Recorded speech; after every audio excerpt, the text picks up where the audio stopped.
Hello, everybody out there in YouTube land. This is your T-shirted historian, and welcome to a kind of an off-season, or at least, well, yeah, I guess it is an off-season episode of Dungeons and Discussions.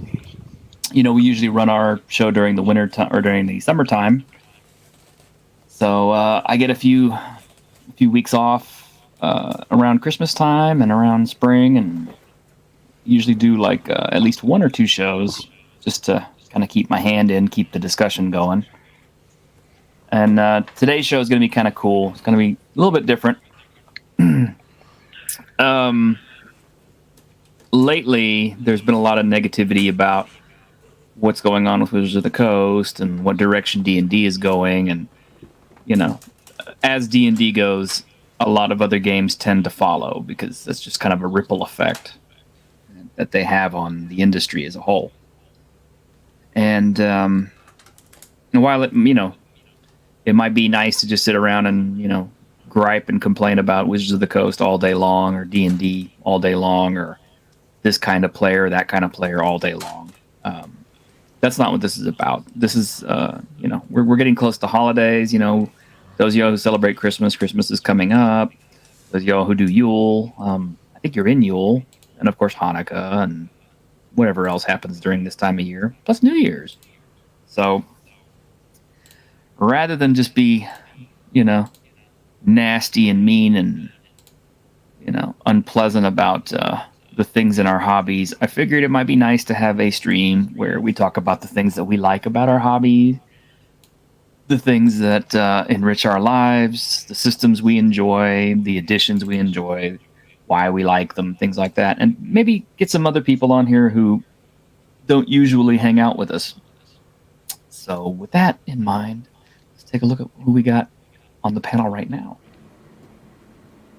Hey, some familiar faces and some new ones.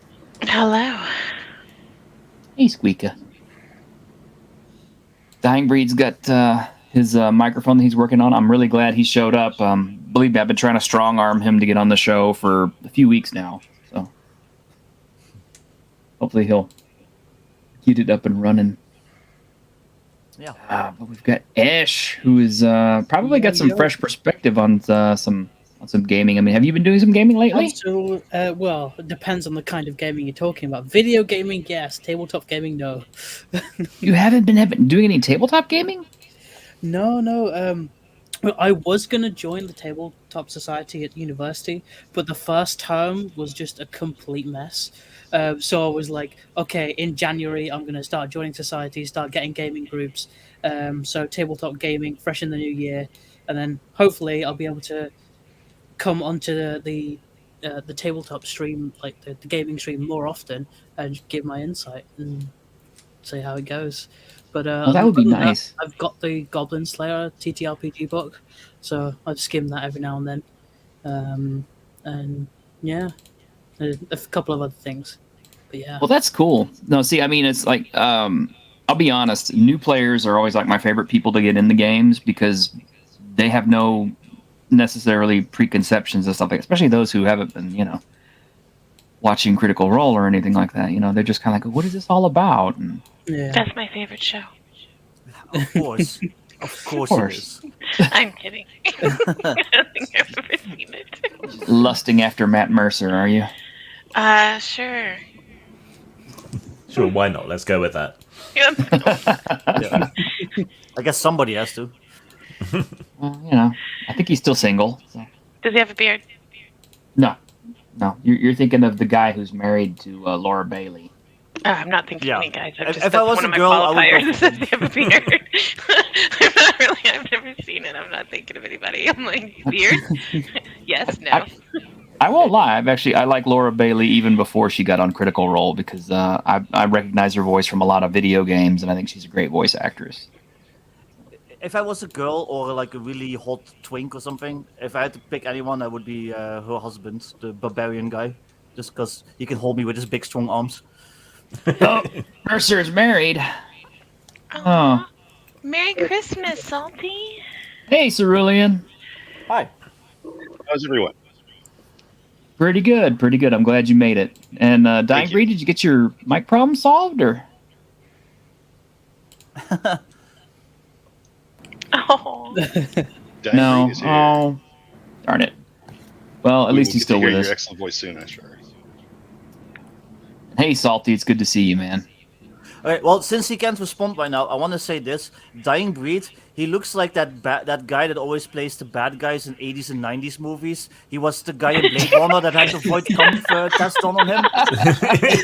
You know? Yeah. Yeah. I was literally just thinking that, and I was Yeah. too polite to say anything. No, but I'm Dutch, so I'll fucking say anything.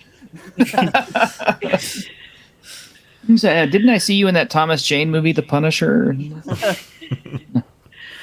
No, I'm glad he made it though. He was really nervous about coming on the show, and he didn't want to. And I just kept twisting his arm, and finally he did. And then his damn mic didn't work. So And he gave you a Christmas gift. it's a Christmas gift as far as I'm concerned. I'm glad to have him. Hopefully, he can get his mic up and running. Either if not this time, maybe the next time we do this. Which I'm going again on Tuesday. Dying Breed. So you got another chance. Don't worry.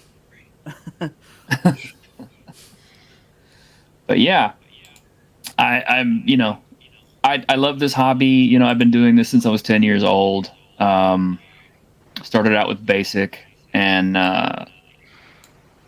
honestly, even before Basic, I had other things that I enjoyed that kind of led me into the hobby. I played Tunnels of Doom on my old TI-99 4A, and that was a step in that direction. I had the Choose Your Own Adventure books and all those kinds of things, and that kind of got me a step into the hobby. Fighting Fantasy just magnified it. But I love the game. I love the hobby. I like these worlds of fantasy that we get to play in, and just for a few hours at a time, you can just kind of forget the crap that you have to deal with. Paying bills and going to work and backaches and whatever. What you could just kind of set it aside for a little bit, chunk some dice, maybe drink a brew and just laugh and have a good time and just do stupid stuff. I mean, how many times I bet everybody here has got at least one or two really silly stories that have happened to their PCs at the table. oh, my entire last campaign was pretty silly. All right, well, we'll start with you, Squeaka. Fell in love with a dwarf with a charisma of like 7. Had a snakeskin thong. I mean, Okay, the snakeskin thong I want to know about. How very I don't know. Sumerian. I had a whip. Oh, God. What is I this don't know, about the it's what kaleidoscope? The kaleidoscope is cool. I want to hear about this kaleidoscope. What you got? Oh, we were playing. Oh my gosh, what is it? This. Oh, I can't remember the name of the module now. It's a second edition module, and we were just wandering around this little lair and killing things, and we found a box, and we couldn't open it, and then we finally found the keys, and we opened it, and there was a freaking kaleidoscope in it. And that's my favorite toy. I love kaleidoscopes. And I lost my shit on stream. I kid you not. I started crying. I'm like, oh my God. And it was just weird. It was in the campaign. It's not like he put it there or anybody knew anything. And then one of my campaign buddies sent me like an actual kaleidoscope in the mail, like an old school, legit metal kaleidoscope. That is so because cool. it made him so happy to hear me lose my shit on it. So that was like, I was like, oh my God, that never happens. But No, yeah. see that does happen because that's the cool thing. Is like when you play role playing games with people, especially face to face, it's like you actually do make real friendships. People will remember you. People will laugh. It's part of the camaraderie, and I don't know how much of that really translates over like a VTT or anything. So I'm kind of curious to see how that's going to affect things going forward. But I don't want to go like all negative about it. We'll just say that it'll be a I curious only play future. online, and I've made plenty of friends, so. Yeah, I've made tons of friends, and then we get switched over to a new group on Mondays, and they're all amazing. Like, it's been a rough past couple of months, and they've been there, and they've been really supportive, and like it's just been awesome. Yeah. I mean, it's good to know such cool people.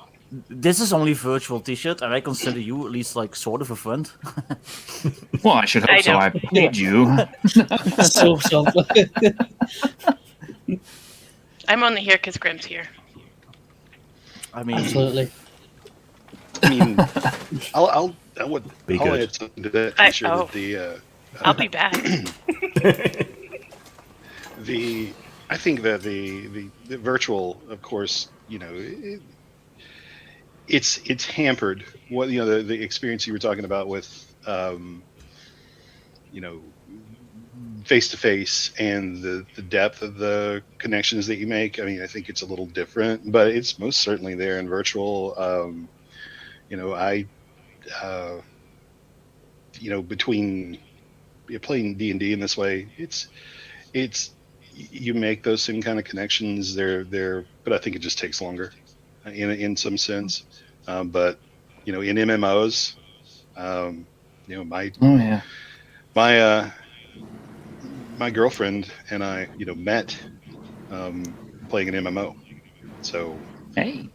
that we were many states away, most of a continent away from each other. So there's real, connections that are made that way for sure. Absolutely. Yeah, I agree. Ash had his first role playing experience through a virtual tabletop, more or less, with Grim. Oh yeah, that was fun. It was fun, and I'm waiting for part 2 where I No. can finally sacrifice No. I knew where you were going. No. I'll talk over you. Oh, look at we'll fight this out. No. I think the whole are the connections more genuine or not? I think it depends. I don't know, on your experience. Like I've been online and making friends online since like at least 1998. That was like basically most of my friends are like in America.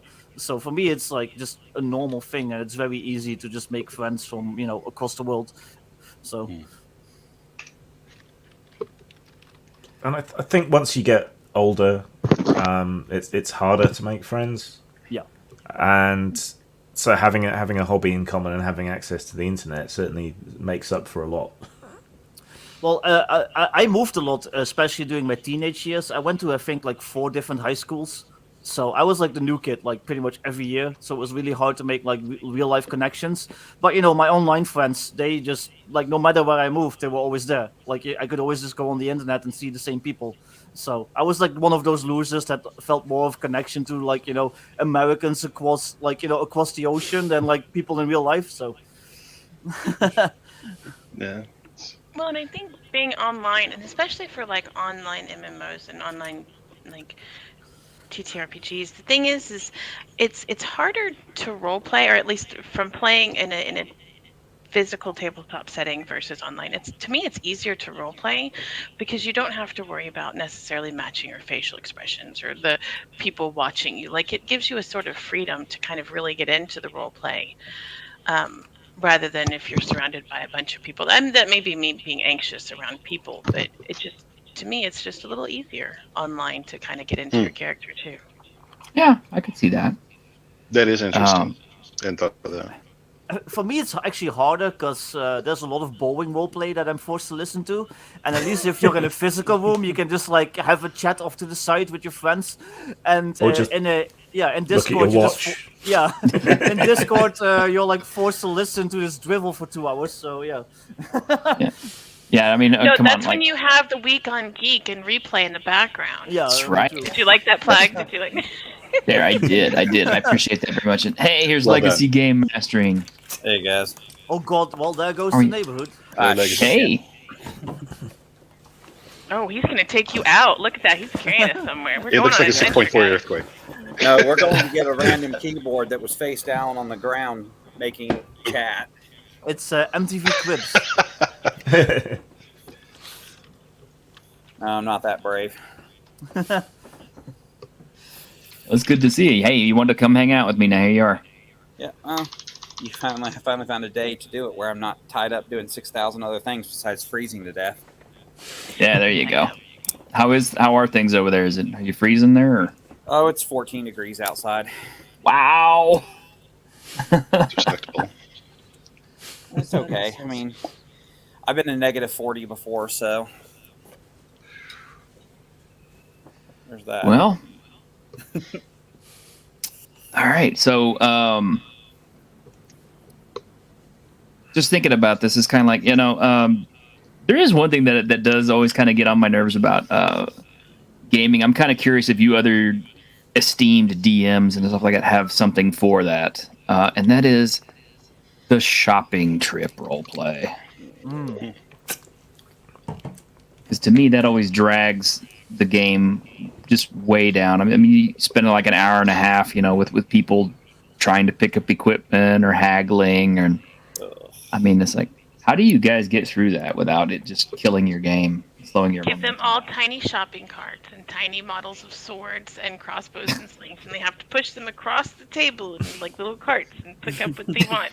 And then they turn their cart into you like a little cashier, and you say, "Okay, I'll ring all this up. Y'all go make me some food." The way I handle it is like we only do shopping RP if it's something like really rare, or like it's something that's like unique to the plot line that they're doing. Like, oh, they have to find this rare ingredient to like solve this puzzle or whatever.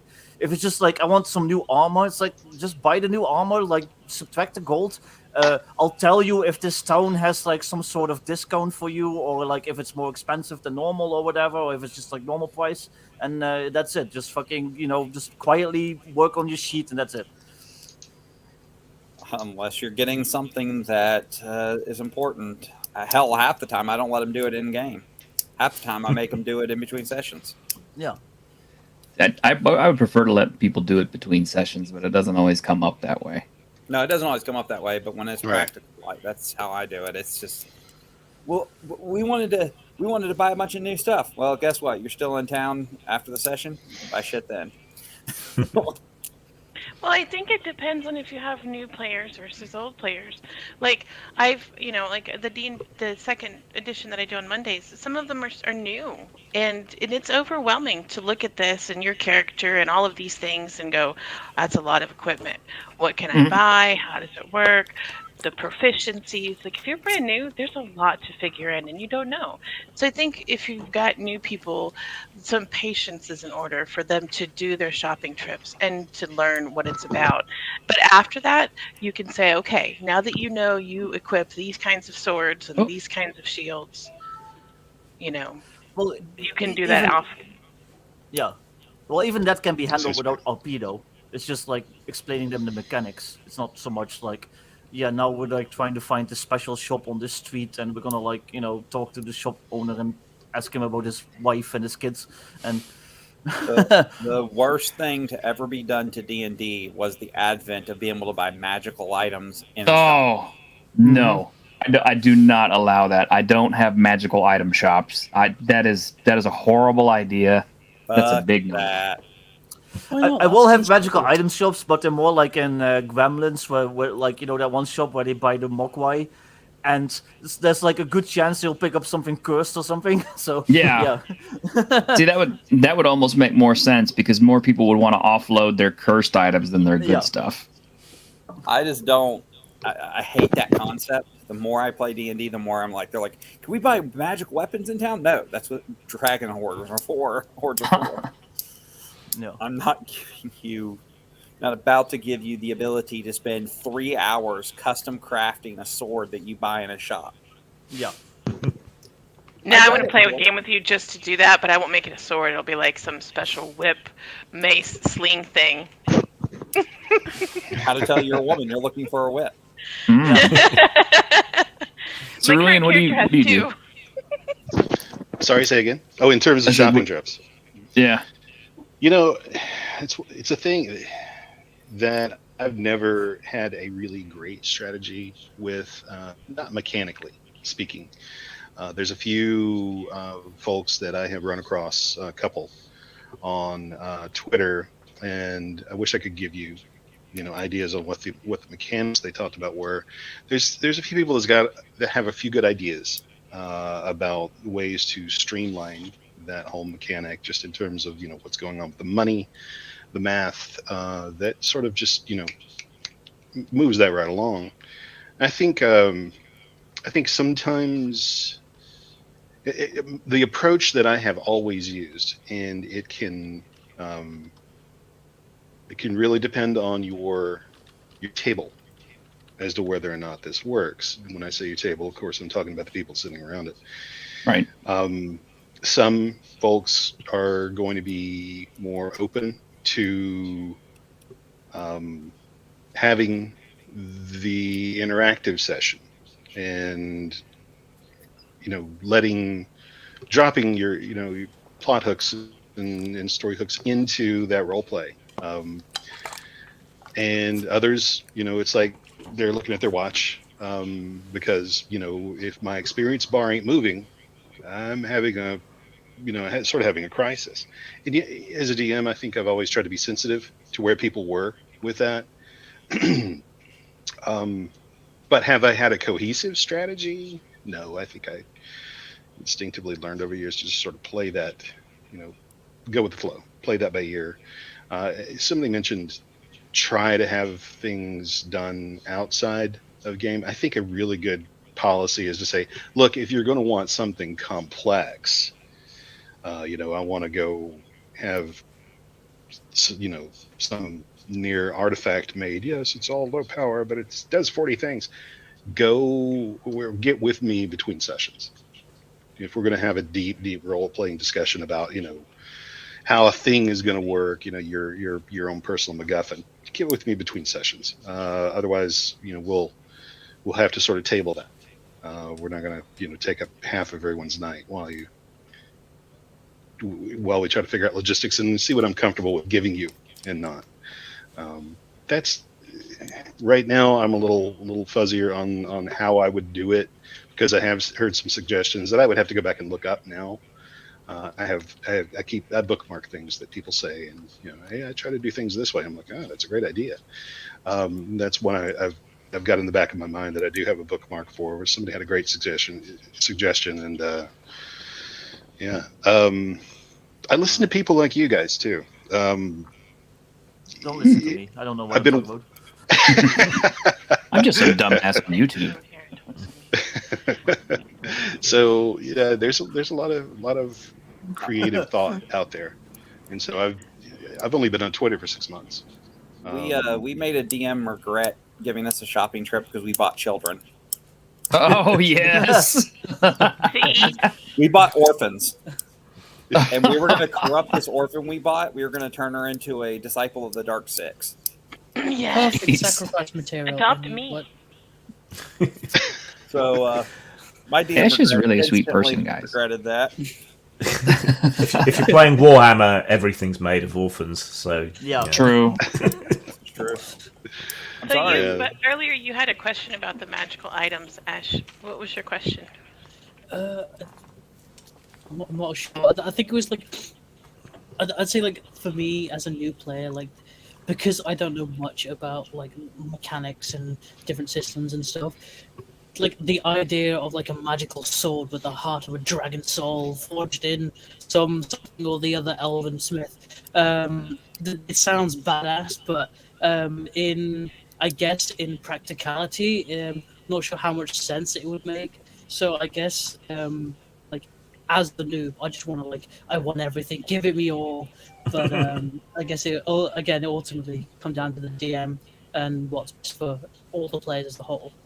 Hey, I mean, it's not that silly. I mean, okay, I was raised on a steady diet of 80s movies. So, yeah, the three-bladed sword from Sword and the Sorcerer pops up in my game a lot. The glaive from Krull pops up in my game a lot. The Mind Sword. The Mind Sword from Hawk the Slayer pops up in my game. I mean, this is the stuff that resonates with us. So that's it's in our games. You know what system handles equipment incredibly well, and I actually have to give it props, is the actual Cortex Plus system. Not Cortex Prime, because Cortex Prime is written by a retard. But Cortex Plus, basically it assumes you have all the equipment you need. If you're playing leverage, you're planning a heist, you can have access to what you need. And if for some reason you don't think of something, you can spend points. You can spend your points, your character points, to be like, well, shit, I need an asset. I'm going to spend a character point. I'm going to get that asset. Mhm. Instead of I'm gonna- forcing the DM to go through and like make you keep detailed track of equipment. I'm going to go with the non-answer answer in that it depends.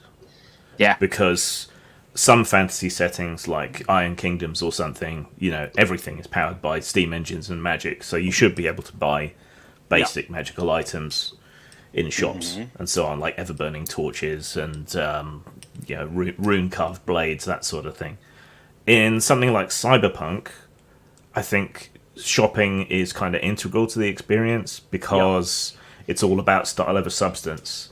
So True. people want to know that they've pimped out their gun with every modification possible and some kind of gold-coloured coating or whatever. So that it's important there. And in some games like Traveller, shopping can be the whole game because you quite often play traders. So you're picking up cargo, moving from planet to planet, trying to make a profit, escaping pirates, or do we dump the cargo to save reaction mass to get away? Those sorts of things. So it can become part of the experience. For me, usually, do it between sessions. Email me your long screed of whatever it is you want, and we'll sort it out there. Mentioning like Traveler, things like that, that's definitely where shopping is important. But like it does come down to the system because like I said, something like Firefly where you don't need to know exactly what you have because you have literally a galaxy full of ability to get what you need. It's a lot less necessary also because of the way the game plays. The game focuses on the action part of the game, you can build permanent assets to always have a gun on you. You can build permanent assets to always have, something like a tool set to fix your ship or whatever. Which, I mean, so there's rules for permanent equipment in those games. It's just kind of weird. You're definitely right about Cyberpunk too, because if you read like the old Cyberpunk 2020 books, like literally Yes. like it'll be broken up by like in-universe like advertisements for like cyberware, for like guns, for like all sorts of stuff. So like they definitely like emphasize the whole like get the next like Droid Killer 6000, like so. And something that's funny that you'd mention that because the other game I remember that used to do stuff like that was y'all remember Steve Jackson's Car Wars? Oh yeah. Because Very those Some of us helped him put it together. There you go. I still have some of those old books, like the MMDA guides and all these other things. And Star Wars D6 does it. does it have ads? It has ads for things like droids. Yeah. See, I love stuff like that. I mean, one of my favorite books that ever came out for D&D was during second edition. That was Aurora's Whole Realms catalog. That was a cool book, and I'm really surprised nobody has done anything like that since then. I would have figured Hackmaster at the very least would have done that, but they didn't. As tongue in cheek as Hackmaster is. Exactly. I love that game. You shut your mouth. So do I. Well- Accidentally. I was a pixie fairy, and I had to roll every night to see if I got eaten by one of my fellow party members.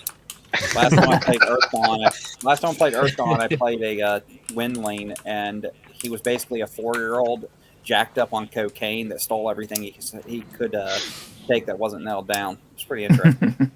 Yeah, there's a grunt. That one of them was a grunge elf, and then there was me. I was pixie fairy, and they hate each other. And grunge elves eat pixie fairies, and I was like, can't we just get along? And the guy that was GMing was like, no, roll, see if you die. I was like, but I don't want to get eaten. We got a Delver. Am I too late for this party? Not at all. Not at all. Never. Welcome, Delver. We're just- talking shopping trips. I'm just mean enough where if my players really push my buttons on a shopping trip and they want to buy rations, they wind up with Troll, and then somebody has to roll against Blue Guts. Yeah, Well, I mean, sorry? Oh, good. The truth is, if you were, living in, I mean, and okay, I'm assuming that a lot of us kind of, when we play fantasy games, especially, we tend to play in kind of like a semi-idealized, fantastical version of, like, say, medieval England or medieval France. And the truth is, it's like if you were traveling from one destination to another, you know, you would be looking all along the way for stuff to eat. You know, you'd be looking for roots that you could pick, or flowers you could eat, or berries, or whatever you could find to forage and put into your camp's food that night. You're in Britain, just eat some beans on toast. It's fine. Well, you know, they don't exactly can that stuff, you know, back in, you know, the 1100s. It's beans. They'll Look, keep. if you want the ultimate game for keeping track of stuff, go play Desolation, where your player character has a nutrition value. In case you want to know. I don't know if I want to Nutrition go value. quite that far. I don't Yes. want to go that far, but Everything in the game has a nutrition value. So, like, if you're in the middle of the wilderness, you run out of food and you kill a goblin, well, you got to live. I've never even considered that. And most of my players would be so repulsed at the idea of eating another sentient that they would not do it. Yeah, They were it's absolutely apocalyptic yeah. fantasy. It's goblins. They're barely sentient. Come on. I'd be more worried about catching a disease or a parasite from a goblin, I think. Yeah. Yeah, I would That's too. a possibility as well. It's But that doesn't Oh. taste very nice, does it, Precious? actually Desolation takes a lot of its roles for survival almost like directly from the old Dark Sun stuff, where actually you have to keep track of it. You have to know how much water you have, how much food you have, because if for some reason, like in that game, bandits will raid your camp, and they don't raid it for like your weapons. They They raid it for your food- stuff. Yeah, for your foodstuffs and stuff. So, because it's a post-apocalyptic fantasy game. Yeah. Well, there's a $64 question. At what point does eating a minotaur stop being cannibalism and become just enjoying a good steak? Yeah. It's When what you put it still in want- chili. I still want the answer on whether or not female minotaurs have udders. they do. I'm down. I like his question. Yeah, big milky ones. In my DM's world, first off, the minotaurs are massive. They're 10-foot tall. Yeah. They're 10 foot tall, so they're huge monsters, pretty much. They're a lot stronger than they are in the regular books. Mhm. And the females' milk has healing properties, so that's very sought after. Yes, awesome. so they don't have like others on the bottom of the stomach. They just have like, you know, the normal breasts, but each breast has like 6 nipples. Well, sort of, yeah. I Well, never I actually was- asked if they got that, but According to Mr. Welch, they do not have udders. The issue is closed for him. Apparently, he made his GM really hate that question. well, Mr. Welch isn't here, so yeah. This is true. Mr. Welch is an amazing, amazing dude. I've read that list so many times at this point. It's just amazing how many things he's managed to get done at the table. But yeah, it's like, you know, there's so many good things about TTRPGs. There's so many good things about the hobby. There are things that we like. In particular, you know, it's like I started out with basic. I moved on to AD&D, and then, you know, second edition. Eventually, we got to third edition, and we played third edition. We're still playing third edition. 22 years, and we've still been playing that. Never touched fourth.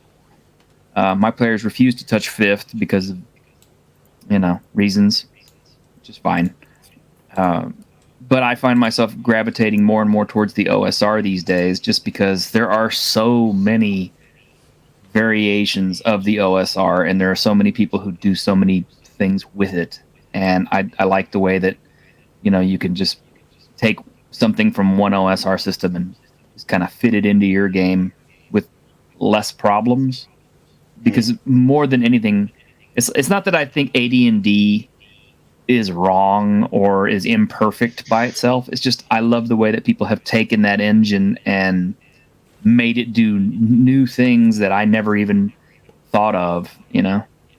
Well, up until 20 minutes before the stream, I was running a friend through the Hole in the Oak, which is an old school essential adventure, and I was using Scarlet Heroes skeleton rules for it. So yeah, there's all sorts of stuff you can do with the OSR, which is great. Yeah, I love Scarlet Heroes to death. If I had to choose between AD&D and Scarlet Heroes, I'd honestly pick Scarlet Heroes because it's faster. I like the way that it conforms itself to small party solo play or larger parties just fine. It feels very heroic. It doesn't have a lot of classes, but it doesn't need it because, if you don't have the skill for it, you have a mechanic in place to deal with just about every problem. And it's really, really robust random generation charts. It's just a great system. I love that to death. And that one is Sword and Sorcery Fantasy, Scarlet Heroes. Scarlet Heroes? Yeah. It's very Howardian. Is it? Uh-huh. Not quite to the level that Hyperborea is. Right. But in its own way, it's a little bit easier to play Conan under Scarlet Heroes than it is under Hyperborea. That's interesting. So is it overall is it a little bit more low magic? Sort of. There's magic in it. How much of it is kind of up but to you? A little less stuff that is just everywhere. Yeah. I would say it's not so much a case of it's low magic as it is that melee has finally been brought up to equalization with magic, because the main difference between it and any other OSR product you got is when let's say you're a fighter in Scarlet Heroes. Okay. Every damage that you will take will be compressed. So like, let's say, Orc hits you for 8 hit points, right? You immediately go to a chart. You look at what the comparison chart is. On an 8, I think you take 2 points of damage. So you will actually only take 2 hit points of damage from an 8 hit point swing. However, the reverse, let's say you deal 8 damage and there's a group of orcs. Now you will go through that same chart and it'll, say 2 hit points. But unlike them, the heroes, the PCs, deal all damage against a monster's hit dice. Yeah. Not his hit points. Really? So, yeah. So 2 hit dice worth of orcs, that's 2 orcs down. Plus you also have an additional thing that only heroes have, which is called a fray dice, which is a free action that represents multiple attacks or whatever that can be used at any time, even if you're casting a spell or whatever like that. And that can be thrown to deal more damage. But unless you're a magic user, it's limited to the so basically the hit dice has to be equal or less than your level. Mhm. So you can only use the fray dice if you're like level 1. You can only use the fray dice against 1 hit dice enemies or less. But a magic user, I think they can cast the spells against any hit dice creature. Mm-hmm. If Wizards actually had game designers in house right now instead of people trying to make a IP and a brand, they would realize that Castles and Crusades is basically what 5th edition pretends to be. Yeah. Yes. I'm absolutely 100% sold that Castles and Crusades is the best version of D&D in the OSR. Not that any of the other ones are bad. I've played Lamentations. I've played, Osric. I've played some of these other ones, and I like them. But I really come back to Castles and Crusades at this point just because it's such a good game. And it really hasn't changed in like 15 years. There's minor tweaks here and there. Yeah, I just finally got the Erd books, and I'm floored at just how much lore there is for that world. That world is so massive, and it's so well put together, and it's so heavy. It's just like this is probably going to get a lot of people, wanting to kill me for saying this, but Stephen Chenault has created a world that is just as deep and complex and mythical as anything Tolkien made. I don't know. Yeah, he didn't go out and invent 4 languages, but I won't argue anything like that, but I'll tell you this. Chenault reminds me a lot in his world building of the way Greenwood originally built Forgotten Realms. Yes. If you go read the 1st edition Forgotten Realms stuff, the very first box set, the realms are stupidly complex, stupidly deep.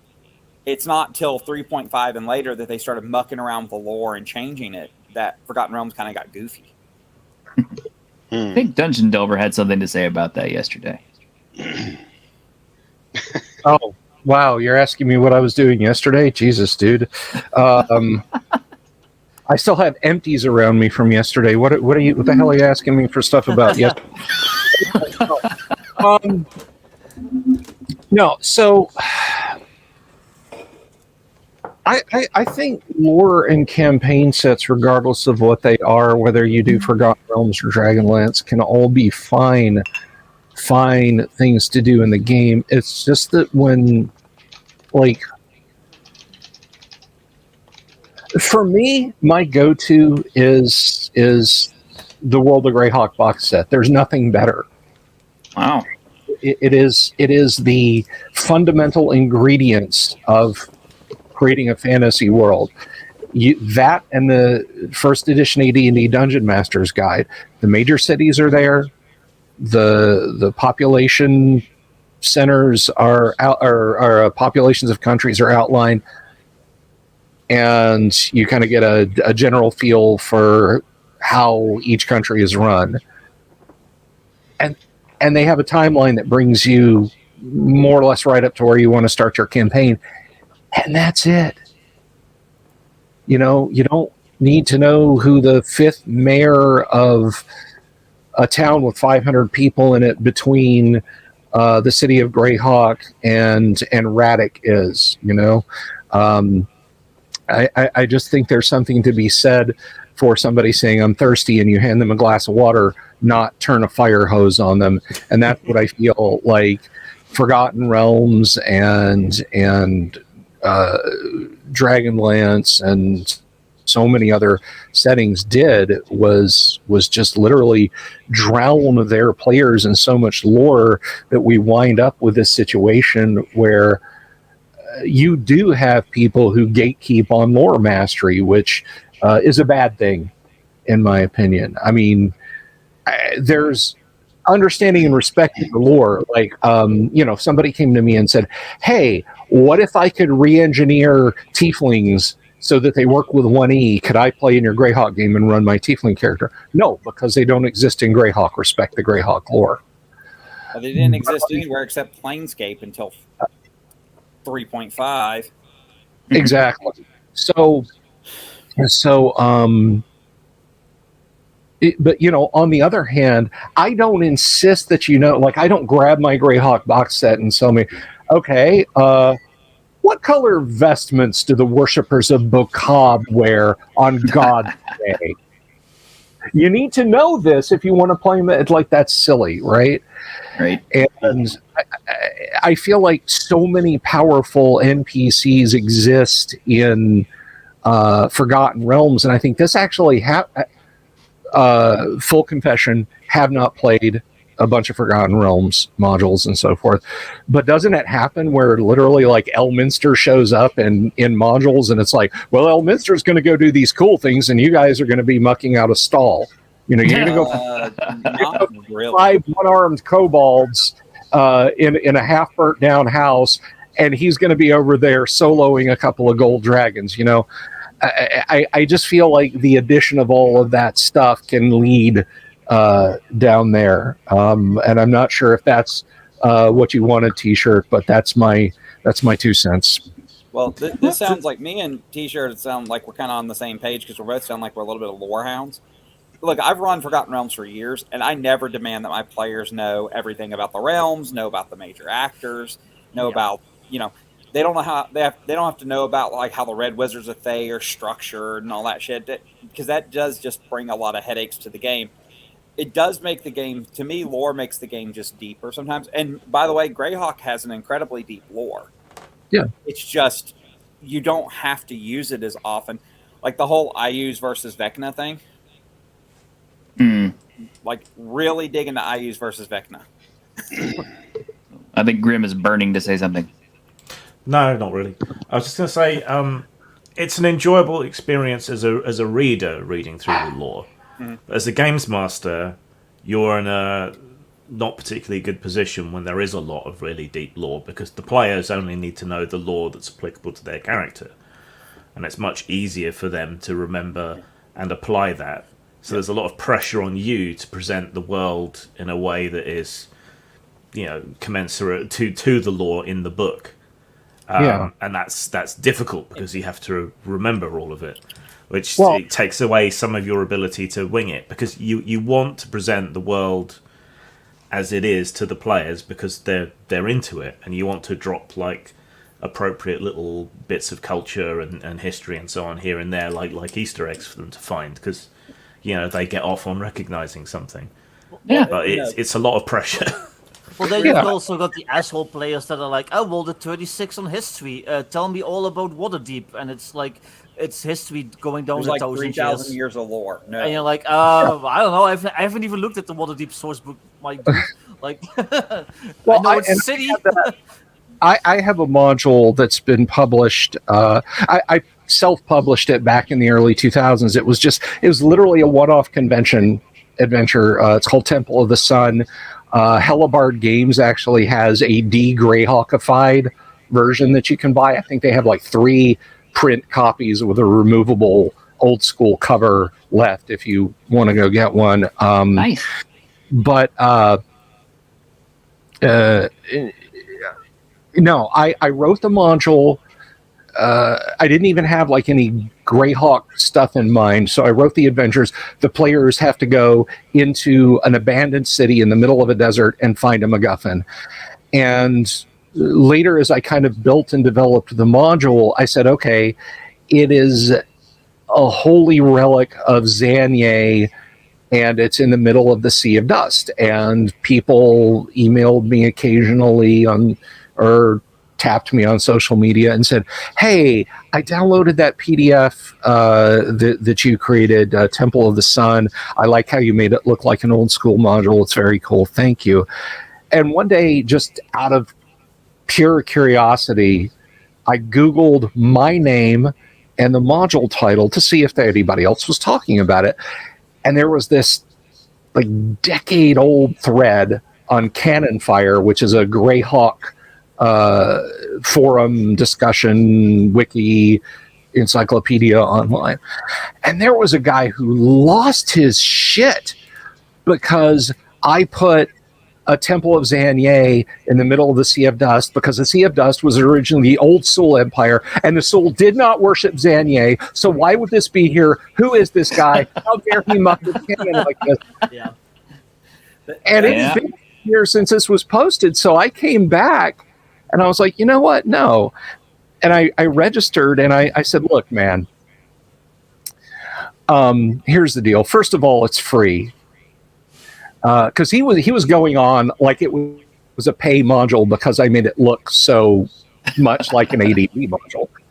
And I was like, here's the conditions this was written under. It was created the night before a convention. And the reason, you don't like that it's an artifact of Xanye. You ever see Raiders of the Lost Ark? Why did an Egyptian city where they worship the Egyptian pantheon have a Jewish magic artifact in it, relic in it? Why, so there's a million reasons it could be there, and just relax. And most people are like, okay, that makes a lot of sense. But I mean, this guy was just like, who is this Bill Sylvie guy? And I felt like Homer when he was voicing the cartoon character, I just felt like, you have a t-shirt on that says genius at work, and yet you watch a children's cartoon. It was just one of those moments where I needed cool ideas, and I took cool ideas and I put them together. So you're going to get hit with lore hounds, and it's going to happen. And there's one other thing I did want to mention, and it's almost exactly the same thing, although it's not nearly. Lord Toth in the comments said Elminster was Forgotten Realms. You mean Mordenkainen? No, I was talking about Forgotten Realms and Elminster, not Mordenkainen and Greyhawk, because I don't have Mordenkainen walking around Greyhawk going, oh, step aside, player characters. I'm going to do that because I'm a cool DM PC. You know what Adventure does lore really well? It's because it sprinkles the lore throughout the story while the players are kind of finding it out, and that's Castle Amber. Oh, yeah. The players kind of discover a lot of the background of Castle Amber as they're going through the rooms and they're finding the relics and they're getting all that crap together. That's the right way to handle lore. Is definitely, like Grim said, you can't kitchen sink it because there is so much lore to some of these worlds, especially if you're talking about established. It gets worse if you go outside of D&D and you get into established IPs. Oh yeah. My games pretty much. Hold on a sec. I'm sorry, Vic. Dying Breed, you get your sound problems fixed? Can you guys hear me? Yes, we Yay. can. Very Yay. low. But yes, we can hear you. I'm sorry to interrupt, but I just want to say thank you very much. Most of you guys I followed on Twitter for a while. I have a lot of respect for you. You are some of the best people I know in the industry, and on Twitter in general. And that's all I really kind of want to say right now. I'm loving this conversation, though. Thanks. Thanks. Dying Breed, Well, for the record, Tabletop- that's how you know Dying Breed's never met me before. I want to ask him. So you're in a desert, walking along in the sand, when all of a sudden you look down and you see a tortoise. No. Just shoot him in the sternum, Dying Breed. Uh, Conversation ends. and here's a link to Temple of the Sun if you guys want to pick it up, and I probably will because it works with everything I want. So. I don't know. I honestly don't know if they have any print copies left at this point. Don told me they had, because we did like two basically samples, and one was stapled on cover, but it still had non-repro blue maps, and then a removable cover with non-repro blue maps, like what you would have gotten from TR back in the day. That's awesome. It's a pity that Trove is shut down. Dang. What was your Thanks, Daniel publication Fox. date on that, Delbert? There are. I hate I'm it. sorry. Date? There are alternatives to the Prove if you know to the Trove if you know where to look. Rims. I'm sorry, someone was asking me a question, and I just put the link to the print. It looks like there's no removable covers left. There are a limited supply of attached covers. So, Yeah, I'm sorry. What was your question? My question was, circa when did you put this together? When was this originally written? Okay, so there's kind of a bit of a funny story behind Temple of the Sun, and I'm going to sound a little bit salty about this, but I got to sprinkle out a little bit of salt, right? Grim, can I borrow your Krampus horns? We'll swap hats for a second here. But anyway, so Temple of the Sun really only existed in notes for the longest time, and I had published, let me put that in massive air quotes. I had published some PDFs, and I made them look like AD&D modules just because I thought that was cool. Nobody was doing that. Remember that. Nobody was doing that back in the early 2000s. And I stuck them out on my whopping 3 megabytes of free space website I got from my ISP. And they were just like solo DM and player. And I just kind of threw together Temple of the Sun, ran it as a con event. Well, someone came to me and said, hey, do you want to, we might be looking for people to do modules. Do you have anything? And I said, yes, I have a module. How many words do you need? And he was like, about 15, 20,000 words. So I was like, I have that. I didn't have that. I had notes for Temple of the Sun. So I basically crashed through a weekend and took my notes for Temple of the Sun, wrote the module, pieced it together, laid it out, sent the manuscript to this individual, and I said, hey, here's a cool thing. And I sent him the mocked up cover, which had some fantastic donated art, but it was actual art that someone did. I didn't just like find clip art in a history book or something. Front and back piece, made it look very TSR. And he was like, yes, we'll be in touch. Literally within a year, that person was, because nobody had up to that point, that guy was the first person to start putting out modules that looked like TSR trade dress. Wow. Never got back to me, but kind of took that idea and ran with it. So, but I wrote Temple of the Sun back around 2004 as my convention notes, and I threw the manuscript together into a publishable form in a weekend in 2007. So that's when that came out. The most recent, the end of the 3E era. Yeah, the most recent thing that I've done is actually through Frog God. You guys probably know him. Yeah. I did. I'm going to sound like I'm alpha geeking, and I cross my heart. It's Christmas time. I can't afford the coal in my stocking. Trust me, I'm not. But one of the projects that I worked on with Gary was Teeth of the Barkesh Noor, which if you grab your Dungeon Master's Guide, they're the teeth of the Dalvernar. Mm. It was from way back, from like his I remember those.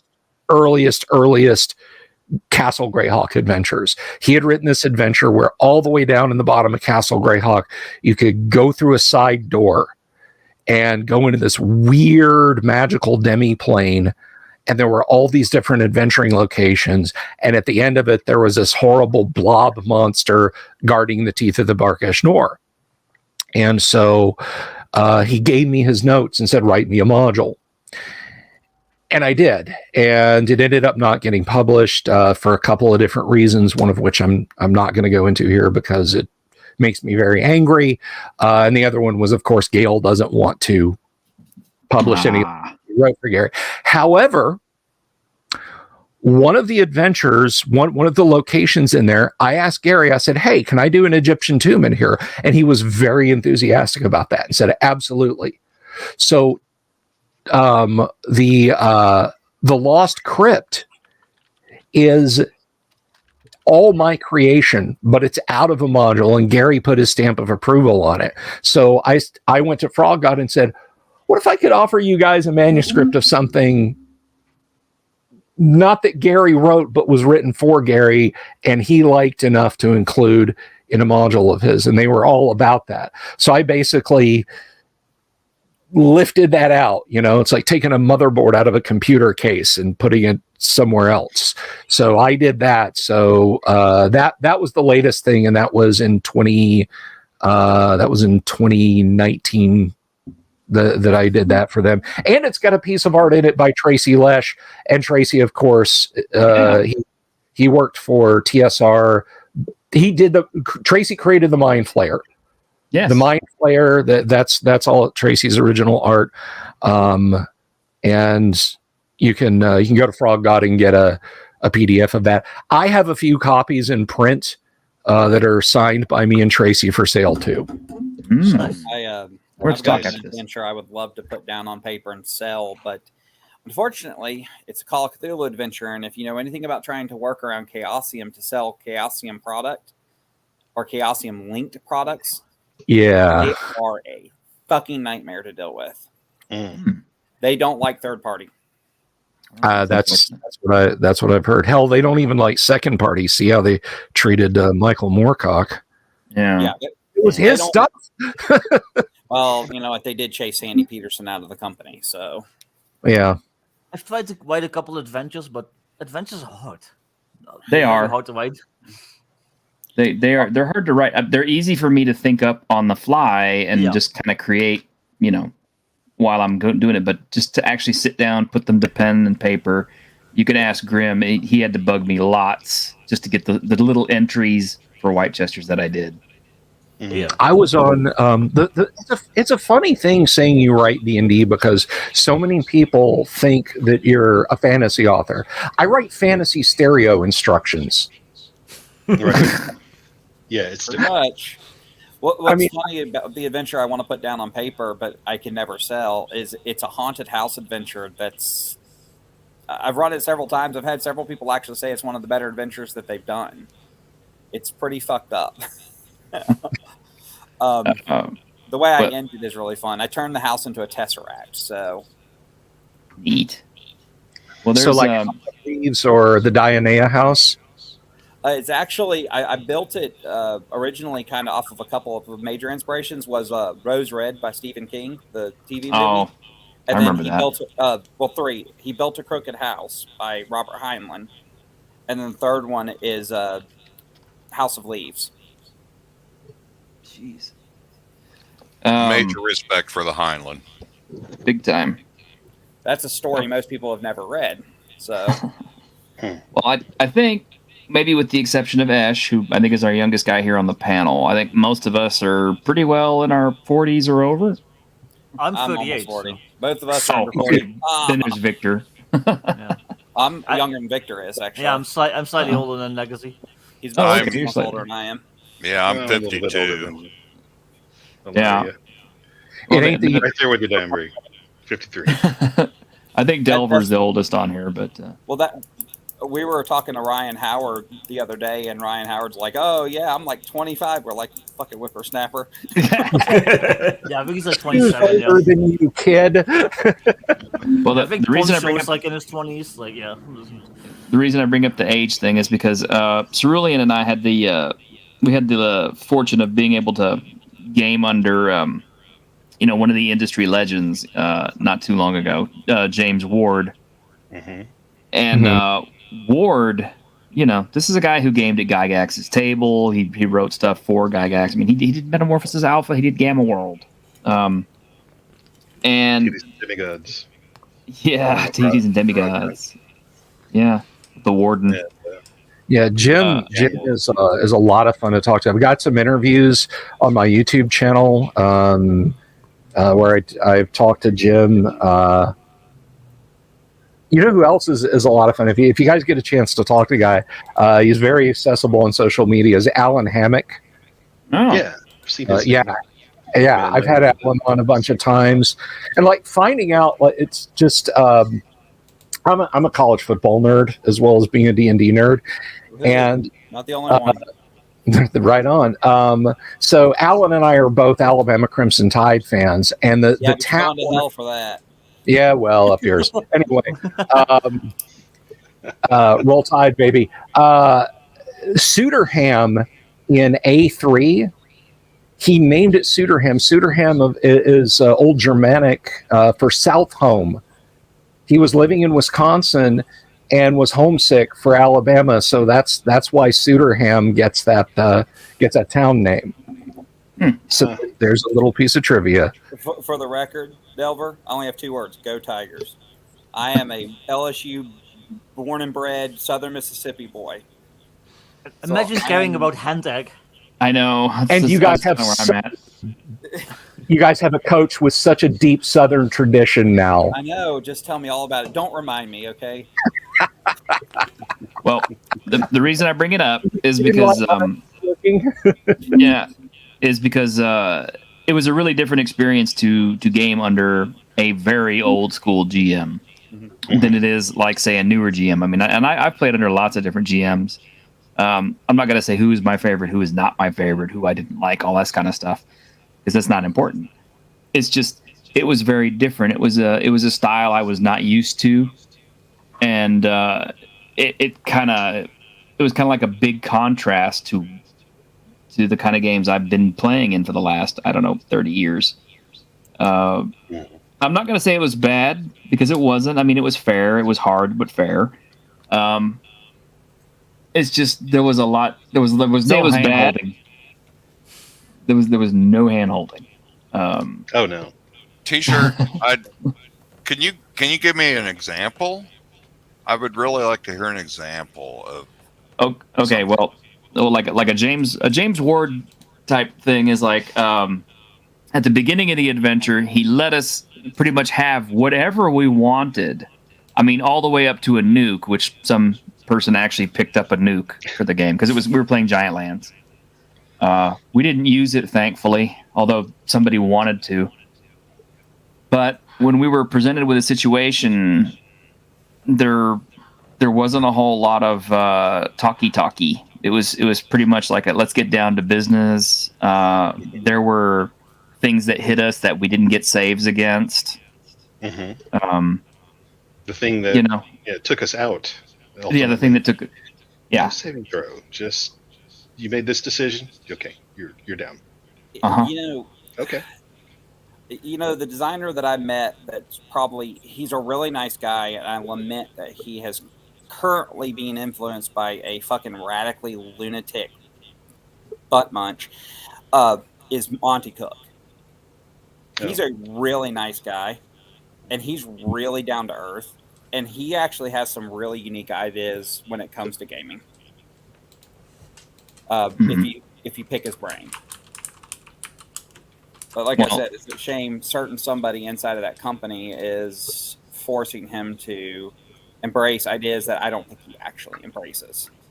Well, I think a lot of people are saying things that they don't necessarily agree with because they want to keep their jobs. That is for all entertainment industries. And that's why you should be self-employed when it comes to TTRPGs anymore. Yeah. Definitely. Well, but I mean, he's a. I'll tell you the other. You know, we're talking about creators, old school creators. Old school creator that got treated like he got thrown under the bus. Let's just be fucking honest. That's Bill Slavzik. Oh, Man, right? Wizards, like, they ran him over with the bus, and then to make sure he was dead, they backed over him. They ended any chance he had in the future in tabletop after 4th Ed because they blamed him for all of it. That's unfortunate. Yep. I guess they had to blame somebody, but it sucks. No, they should have blamed the Hasbro executives that meddled in the creation process instead of, the guy that tried to tell them what they were doing was wrong. Right. Well, this isn't really positive.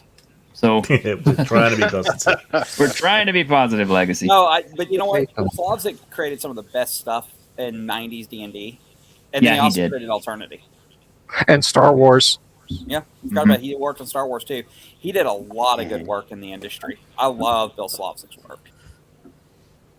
And I'd love to sit down and pick his brain, be honest with you, but he doesn't do a lot of conventions and stuff anymore. But he was last seen with Sasquatch Studios and their attempted reboot of Alternity. I still have a few Alternity products around here. I have almost the entire line. I might have some on the shelf over here. I've been gifted so many people's collections when they pass away that most of what you see behind me, I haven't played or even read. I mean, it's not like props. I'm going to get to it someday, but it's like I'm 52. Tick, tick, tick, tick, tick. Okay, Delver, I need you to get your will out, and you make sure that you sign your entire collection over to me when you go. I'm young I enough. promise you will not get an envelope of white powder. I'm young enough that I'll enjoy it longer. Well, I'm the youngest. I'll enjoy it for the longest. Yeah, we should send it all to Ash. Well, I don't know about you lot, but I'm planning on living forever. So I mentioned Good Life luck with Lock it to flash red and the knives come out. You people, I swear to God.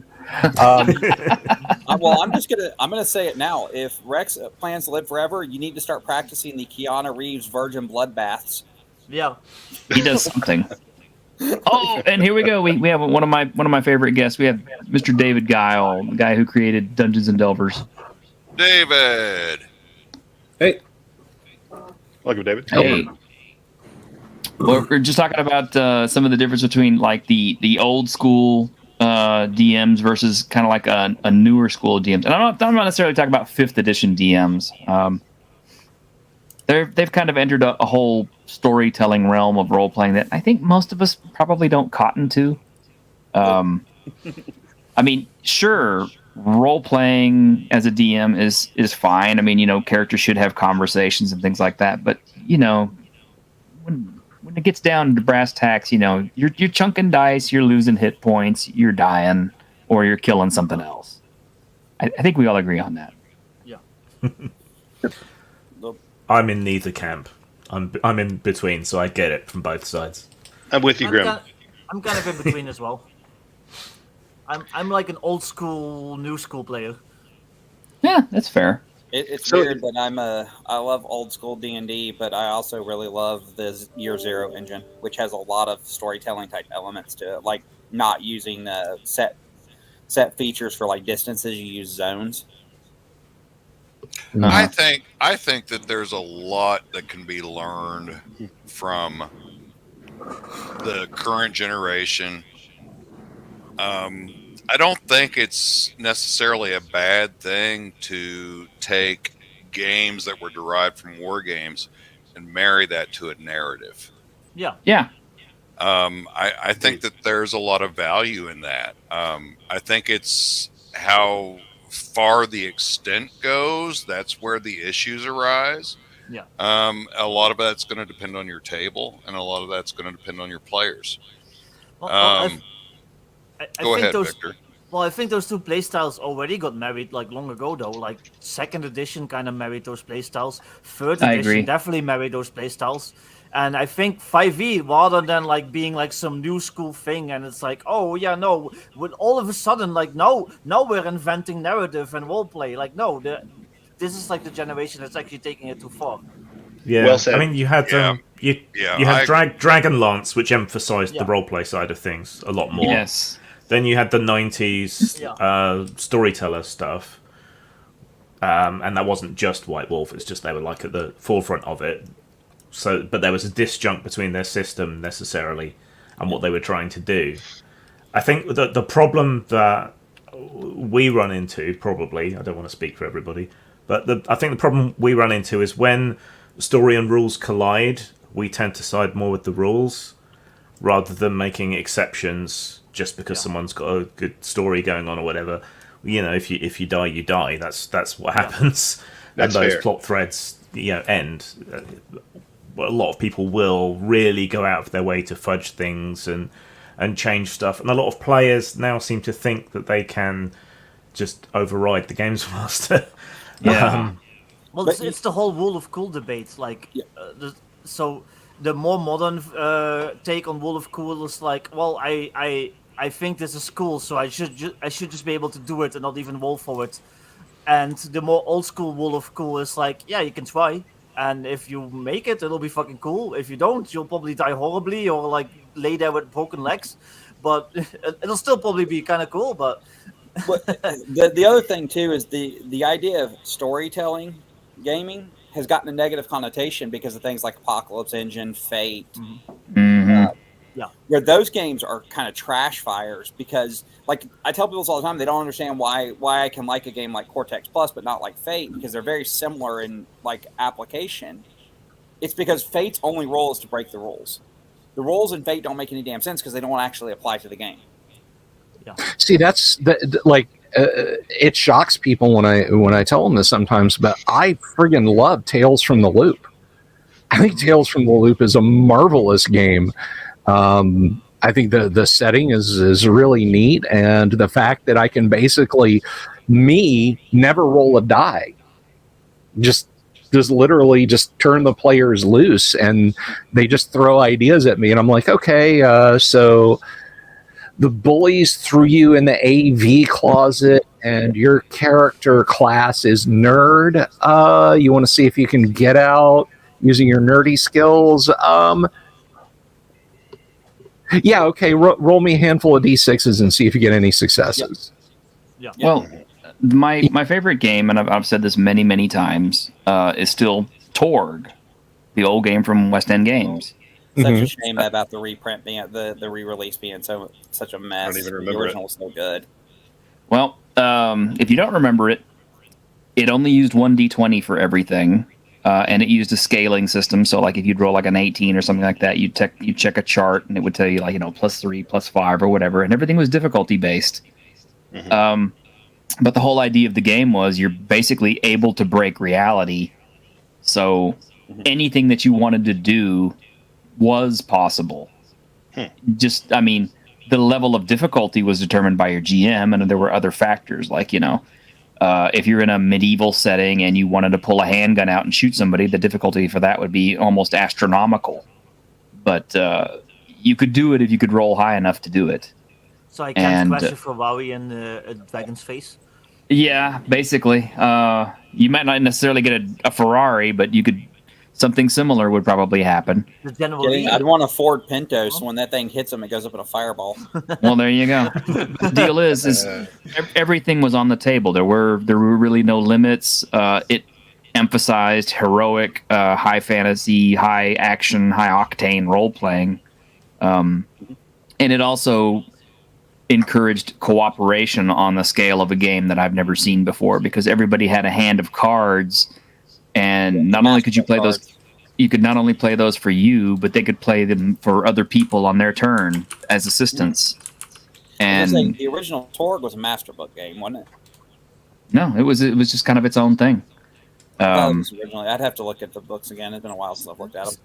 I've got my box copy back over here if you really want to see Well, it. I'm not disputing it. For some reason, I was thinking it was master book. I knew they had the cards.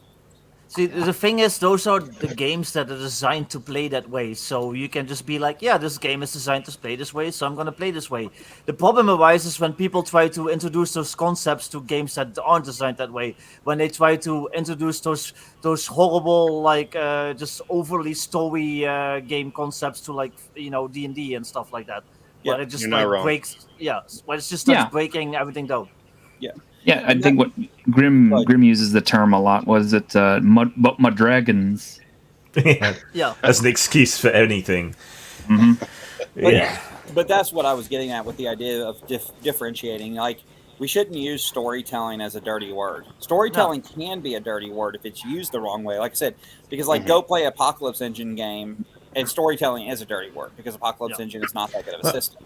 So, for me, I think tightly plotted adventures where you're trying to tell a story, which is what the term storytelling implies.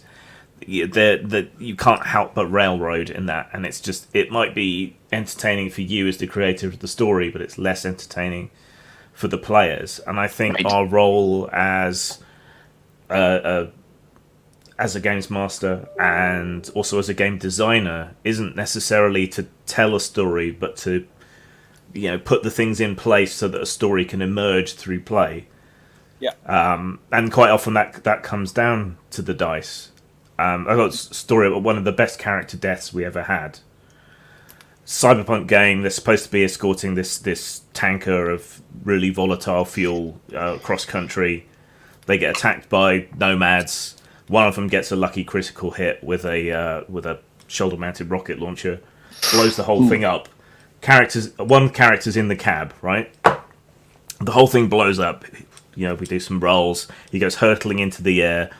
All his limbs have been blown off by the explosion, and his torso's only okay because he had all this subdermal armor and so on. So technically, he could live. He could have cyber limbs put on. They're right next to this old abandoned town. All right, where does he land? We roll a scatter shot. He lands right in the town well, falls all the way down it, and drowns. Was that Aw. Right? Wow. And that's a really good story that all came about just from random rolls and things that happened at the table. Yeah. Well, and that's talk about an emergent story, and that's what should happen. Some of the Yes. best things that have happened in games with players with me is when you fail a check that you're expecting to be easy. Oh, that's a DC 12. Oh, well, I have a +6 and blah blah. That should be really easy for me. Then they roll a 1. Oh, I've said this on more than one occasion. Is like the best story elements for a game, or the best narratives that happen in game, happen due to fumbles and crits. Mm-hmm. And I mean, does anybody here not use a fumble or a crit system? I'm just curious. You don't use a Not fumble in or 80. crit system? Generally, I don't. I use a system where if you're reduced to 0, you're going to go to a mortal wound chart, which about 60% of the time is going to be death. I like that. But you've got 40%. You're probably going to survive, but you're going to have a permanent injury or some other complication, incapacitation or whatever. Ooh, yeah, great. But to kind of talk about in There he is. the interest of positivity, it's easy for old school guys to bash the more narrative story driven games. I think that there's a lot of criticism though that can be put on our types of games too from a more modern perspective. I mean, there's a reason that a lot of younger people don't want to play something more closely related to war games. Yeah. I'm not, I don't fall in that camp myself, but I think that there might be some sort of valid perspective there.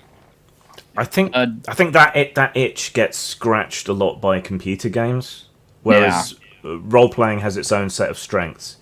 It used to be computers weren't powerful enough to present even the kind of tactical experience that you have in role playing, but you can get that now. But you can't get the responsive, living, active world in any meaningful sense still from computer games. So that's something that we have. whether we like it or not, computer games are always going to be on a rail. Yeah. David, you've been real Well, quiet, man. You got anything to add to this? I was just gonna chime in. Also, computer games. Oh, you die. Well, go back to a checkpoint. Try it again. Keep trying again. The Yeah. same character. There's not really any sacrifice or loss. Oh, you're playing God of War, you died. Well, you checkpoint. You have all your things still that you had before you died. So I guess you might lose what you got before you died, but it's like a little minor setback. Well, tabletop games sort of have that, I guess, depending on the GM, because you could just be Bob Jr. or Bob's son. So, And that's not you new. know, yeah. Or resurrection spells. Yeah. Yeah. Actually, it's very funny. I got a newsletter yesterday from D&D Beyond because I had to subscribe to that at one point in order to play my 5th edition games with people, and they still keep sending me stuff. But regardless, they had like a whole list of stuff that had happened over the year, like how many crits were rolled that year, how many fumbles were rolled that year. And one of the things that kind of broke my heart a little bit was they said the most popular name of all the characters for the year was Bob. Oh, I miss creative players. I do too. And I'm just that in disappointed itself that is it wasn't Jim. Jim. In answer to your earlier question there, T-shirted, the last time that I've been behind the screen, and it's been a while. It's early 2000s for me. Of course, my DMing goes back to the early 80s, but by that point, at least in D&D, the groups that I ran with were very enamored of the old crit miss, crit fumble, crit hit tables from, I think it was the Sword Law, Claw Law. Who's the publisher on that? Is that Iron Crown? Oh, Iron Crown. Rollmaster. Yeah. Yeah, Rollmaster. Those things were fun, and we we adopted them sort of as a, do we want to do this? Okay, sure. And I'm talking about like 89, 88, 89 here. Oh yeah. And they were a blast. But and this goes back to something that Grim was saying earlier, and I think it's really important. There needs to be, in any of these games, an opportunity for one player at the table to have a voice, and that player is the dice. That is you might as well just go ahead and think of that as a separate player in the game. And if you silence that player's voice, then it's like the table and the world you're playing in is having its agency taken away. And I don't think that is within the spirit of what role-playing games ought to be. Do I think that it's within the right fiat of the GM to be able to circumvent a roll, to roll something in private because I may not like what this roll says? No. I mean, I think the GM is there as a governor. And sometimes the dice could tell a tale that nobody's really going to like. Sometimes you want to roll those things in open. So, this is one of those points where fate is going to decide. So everybody, here it is. But I think that, and I don't think this is every new group's cup of tea necessarily, to just, dice don't mean anything and we're just going to tell. Yeah, I'm just going to, this is going to be all off of our top of our head, or how we feel that everything should go. I don't think that's even probably the majority of 5th edition games or newer games. I don't think it is. I think there's some of that out there. It's not a game I would want to play in, but yeah, I think that there are voices that are loud, that but maybe few, that are too devoted to player decided narrative. Hmm. That and I'm not trying to bash. I'm just No, I know. simply saying, yes, like Grim was saying, sometimes the dice tell a story, and some of the best stuff comes that way. Some of the best stuff. We were talking about being in the middle ground between storytelling game and then a more hardline game, and I'll tell you honestly, Fantasy Flight's specialty dice systems do a great job of kind of straddling that, because the dice actually tell the story with the player. Because like you can succeed and still have bad shit happen. Well, that's any game. Yeah, but I love the fact that that's like it's, it tells you kind of like, because there's a trade off. It's like the momentum system in 2D20. So I'm not familiar with either one of those. Can you give a little more description of what you're talking about with the system? In Star Wars Edge of the Empire, for example, when you first off, when you roll dice for your attempt, you get dice based on the ranks you have in the skill plus the attribute. And then you get a difficulty setting, and that gives you a certain number of dice for the difficulty that you're facing. And then there's actually, the GM has the ability to make it more difficult, while the players have a chance to upgrade one of their own dice. And once you roll, you have success, you have advantage, and you have triumph for good things. And then you have despair, failure, and threat for bad things. So basically what winds up happening is they cancel each other out. So if you get a success and a failure, they cancel each other out. So you can actually get like 3 successes, 4 threat, and be like, okay, so I hacked the computer, but while I'm hacking the computer, I accidentally opened a back door and they know where we're at. That kind of smacks a little bit of Modifius's Vampire 5th edition, where one of the dice is a hunger dice, and if you roll a crit with the hunger dice, it's like, yeah, you succeed, but it's like in the worst possible way. No, you're Yeah, hungry. but V5 came out after Edge of the Empire, so Yeah, I'm not saying which came I know, first. I'm I'm just just, bust your I- balls, dude. I have I don't want a game I pathological love being hatred for associated with novelty that dice. bill. Grim, you and me, buddy. You and- Well, they charge like 3 times as much for these dice, and then they're just going to lose the license to whatever game it is, in a couple of years, and you're left with these useless dice you can't use for anything else. I'm Yeah, not at least gonna argue specialty DCC's dice, dice were cool. I'm talking about pure mechanics here, not Yeah. necessarily dice are good or bad. Yeah, just use normal dice like a normal fucking person. That's You actually D6. can. There is a conversion chart for using regular dice. Yeah. There's D4s, there's D6, there's D8s, there's D10s, there's D12s, and there's D20s, and that's it. And that's like, if you want a D2, fucking flip a coin. Like, that's all you do. Well- Hey, that's what Ubiquity tells you to do. No, well, Ubiquity doesn't exist. You're just This mad is- they this is- came up with it first.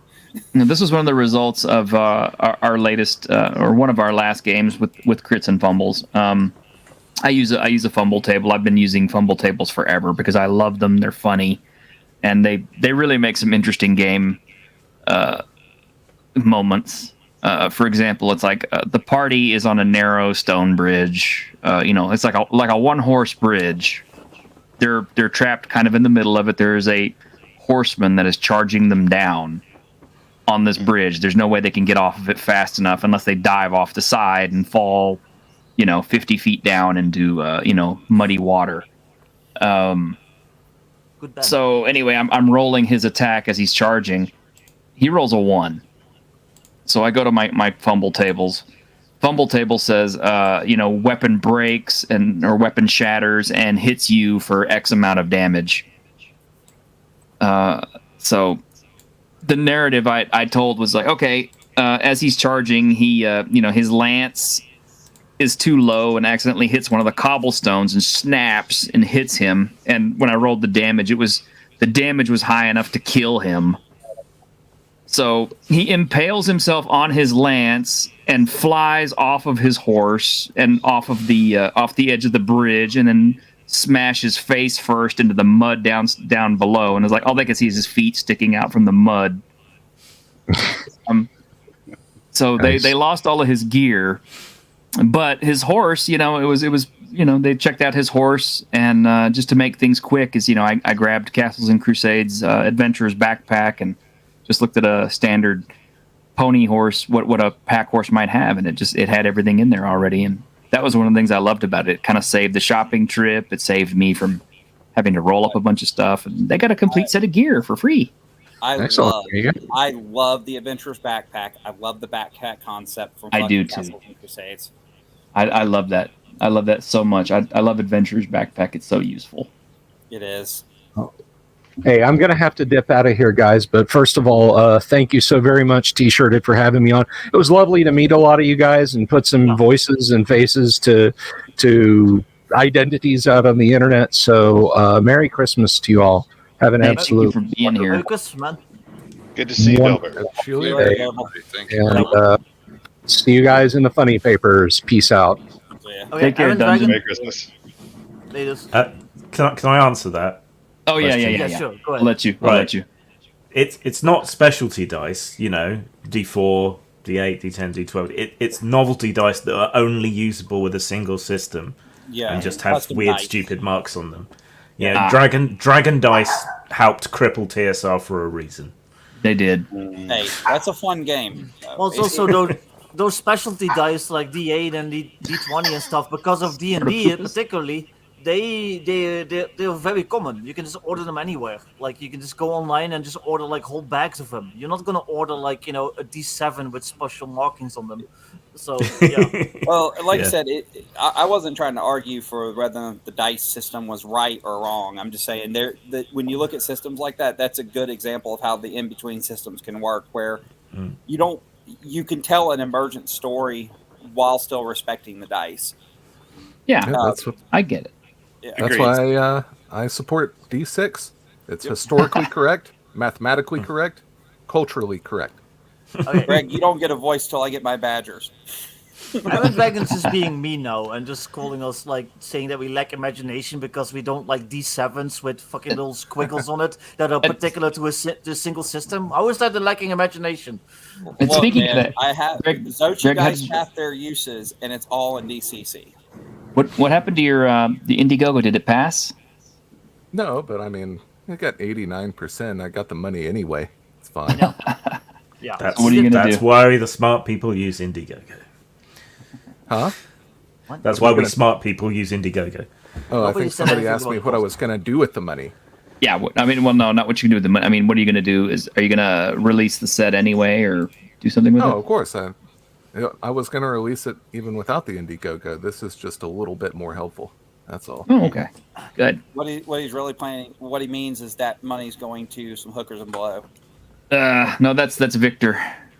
Yeah. Victor with his mighty 4K Kickstarter that he finally got paid for. I don't know any hookers, though. I'll have to talk to Grim about. You- Find you out. live I don't know any hookers. No, no, that's a okay. lie. That's a lie. I do. Okay, I have to be politically correct, I guess, and say sex workers. You know what That's I mean? true. I'm going to be even more politically correct. Streetwalker. Right. Mostly, I know adult performers. One of whom is also a sex worker. That's politically correct. Victor, if you need sex workers, then you just need to come to Kansas City, Missouri. Well, He's Dutch. Dutch. yeah, I'm He's Dutch. Dutch. It's been legal here since like I don't know, Roman. I times. understand he's Dutch, Graham. I know that, but Not you just know, that hey. dying breed. I think he prefers a sex worker to have all their teeth and not be addicted to meth. Okay, well then, never mind. Never mind. I'm sorry. Never mind. Well, you should have specified. You can get guns at corner shops. He can get hookers at corner shops. Ironcaster, I'm not mean, obsessed I also with historical own facts guns, about so- urine. I just happen to know a whole bunch because I'm a historian. And if you gentlemen ever want to know some historical facts about urine, I would be happy to tell you. Do you I follow hear Whores that. of Yore? I don't. So, You should. so what I'm hearing is T-shirt could write the pissing rolls for Fatal. Well, no, but like if I'm running a historically medieval setting and you guys come across a really foul-smelling cottage and buckets and see guys stomping on cloth and stuff, and and ask them what the hell's going on, and say, "Well, we're fullers." Well, there's a positive about gaming. It teaches you history. So It that does. explains the pee, but how do you explain the poo? Nobody's washing their clothes with shit, T-shirt. Oh no, How do you know See, this much about this? as a matter of fact, Victor, you'll appreciate this. The fact that the night soil men actually used to go into people's houses and tear up their water closets in order to get the poo out of it, because the the nitrates in the poo was a ingredient they had to use for their gunpowder.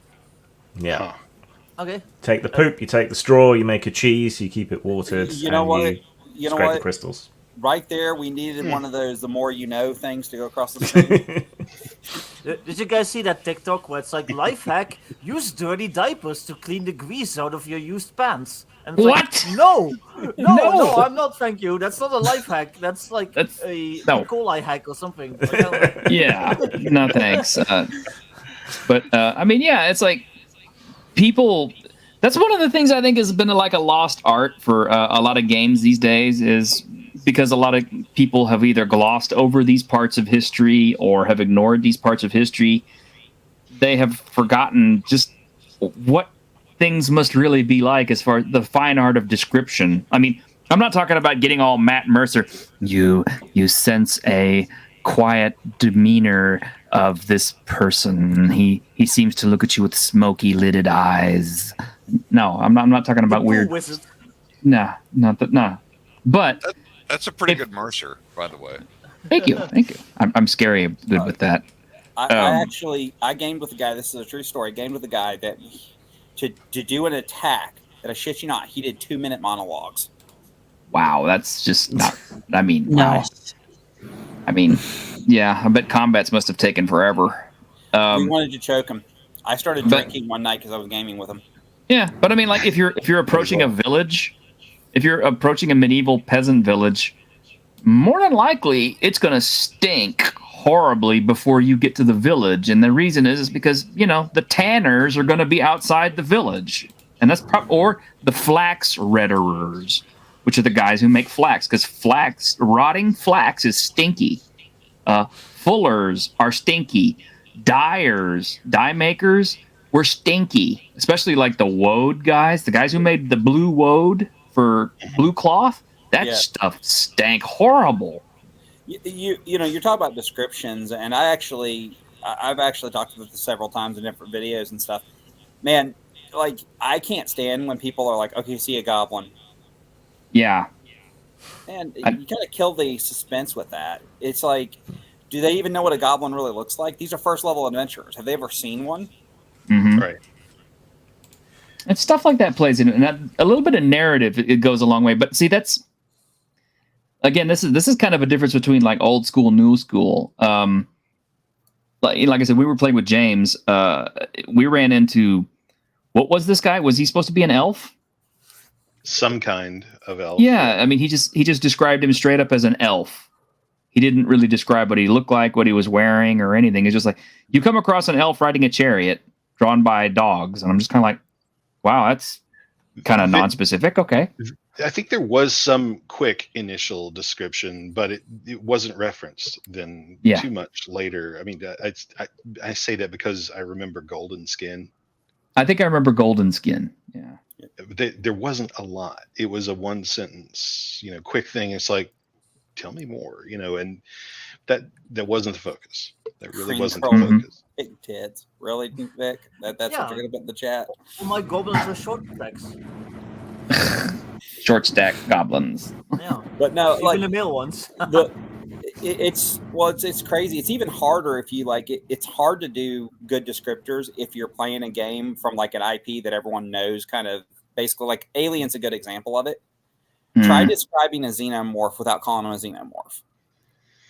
Oh, it is it's a metallic skinned looking creature that appears to be mostly made out of bone type materials and dripping with wet substances, and an elongated, strange looking head with teeth, and a long You see a weird whipping silvery tail. biomechanical looking creature. Yeah. Yeah, that's all you need. Yeah. Well, that's what I'm saying. But like, what you just did is like you'd be surprised when people who have a hard time doing that. Like the way I would describe a Xeno is, it's about you see a creature that's about 7 foot tall, pure black, no eyes, elongated head, sharp teeth, a spear-like tail on 2 legs with long fingers attached to overly long, thin arms, with drool that's dripping down off of its face, and as it hits the floor, it sizzles like acid. Come on, Grim Jim's more handsome than that. Yeah. He's not Grim. He's not Grim today. He's Krampus. So careful, he's gonna put you in a stack. You're a bad child. Well, one of my DM, also one of my best friends, is from the old school era, and he's kind of transitioned into the new school era. I was telling him about my experience with Ward, and he said, yeah, old school GMs are kind of like that. They're not so much interested in beating around the bush. They want to get right into the dungeon and get after it. And I said, that's kind of different. And he kind of took a little bit of joy in eliminating our characters, which is also something that's a little unusual because it's like I'm not used to that. I'm not used to GMs who are so gleefully killing off characters or making sure that they get hurt or screw themselves over. That was kind of different. I'm not going to say it's bad. It's just different. He was, and I think there were moments of glee when certain players were making actions that could have been called ill-advised. He's like, if you want to do that, okay, and this is what happened. And there was certainly no remorse around that in the moment. But at the same time, I think that a GM, especially of that era, especially of his caliber and close to the source of the tabletop role-playing game phenomena, is going to naturally have cultivated a insensitivity to the story that those dice and those characters' bad decisions tell. So it was somewhere in the middle of, it's just what happens. It doesn't bother me, and oh yeah, you made a really bad decision. It's funny, and you're down. But yeah, it was different. It was different. I think that's a very poignant point from coming from the old school Cerulean. I think that says a lot. I mean, this idea that people can or that a DM, they become insensitized. It's almost, I don't know what to compare it to, but people get desensitized to things that they're exposed to repeatedly, and you get stupid players doing stupid stuff, and eventually you just kind of find the humor in it more than anything. We definitely had some, or they learn. We had some stupid players doing stupid stuff. I would almost be hard pressed to say that. You're supposed to have paid $50 to play this game. You're not acting like somebody who paid $50 to play this game. Well, and I mean, when I started in 1979, I mean, I did a lot of stupid crap. Oh yeah. Yeah, I mean, and it took a few years before I kind of figured out, okay, maybe I need to do this, or maybe I need to do that. Let's survey the situation, blah, blah, blah, blah, blah. But yeah, I totally agree with that idea. When I'm GMing, I will openly show glee if my NPCs are beating the shit out of the players, because ultimately I'm another player at the table. I might be the GM, but I'm also another player. And if the players are going to be gleeful about the fact that they're beating up the NPCs, I'm going to be gleeful when the NPCs are beating up them, and they can fucking say shit. So that's because you're a bigot and a racist. I mean, yeah, of You're course. Dutch. But yeah, that's just in my blood. But Did you just be a little blonder to make the perfect Aryan? The Dutch are scum. exactly. Did any of you ever play Descent, the board game? Yes. Yes. See, that has one of you kind of taking the role of a games master, but it is adversarial, and that you're supposed to try and dick over the players. But it limits what you can throw at them by using cards and so on. So you have a limited sort of resource pool. It's the same. It's a similar mentality when you play things like Imperial Assault. One of you has to run the monsters, has to run the enemy, and it's not shy about the fact that hard target the fuck out of the best player character. Well, I don't get overly gleeful with my NPCs and my monsters and stuff like that. It's like, it's a challenge. I know deep in my heart I can kill the players anytime I want to.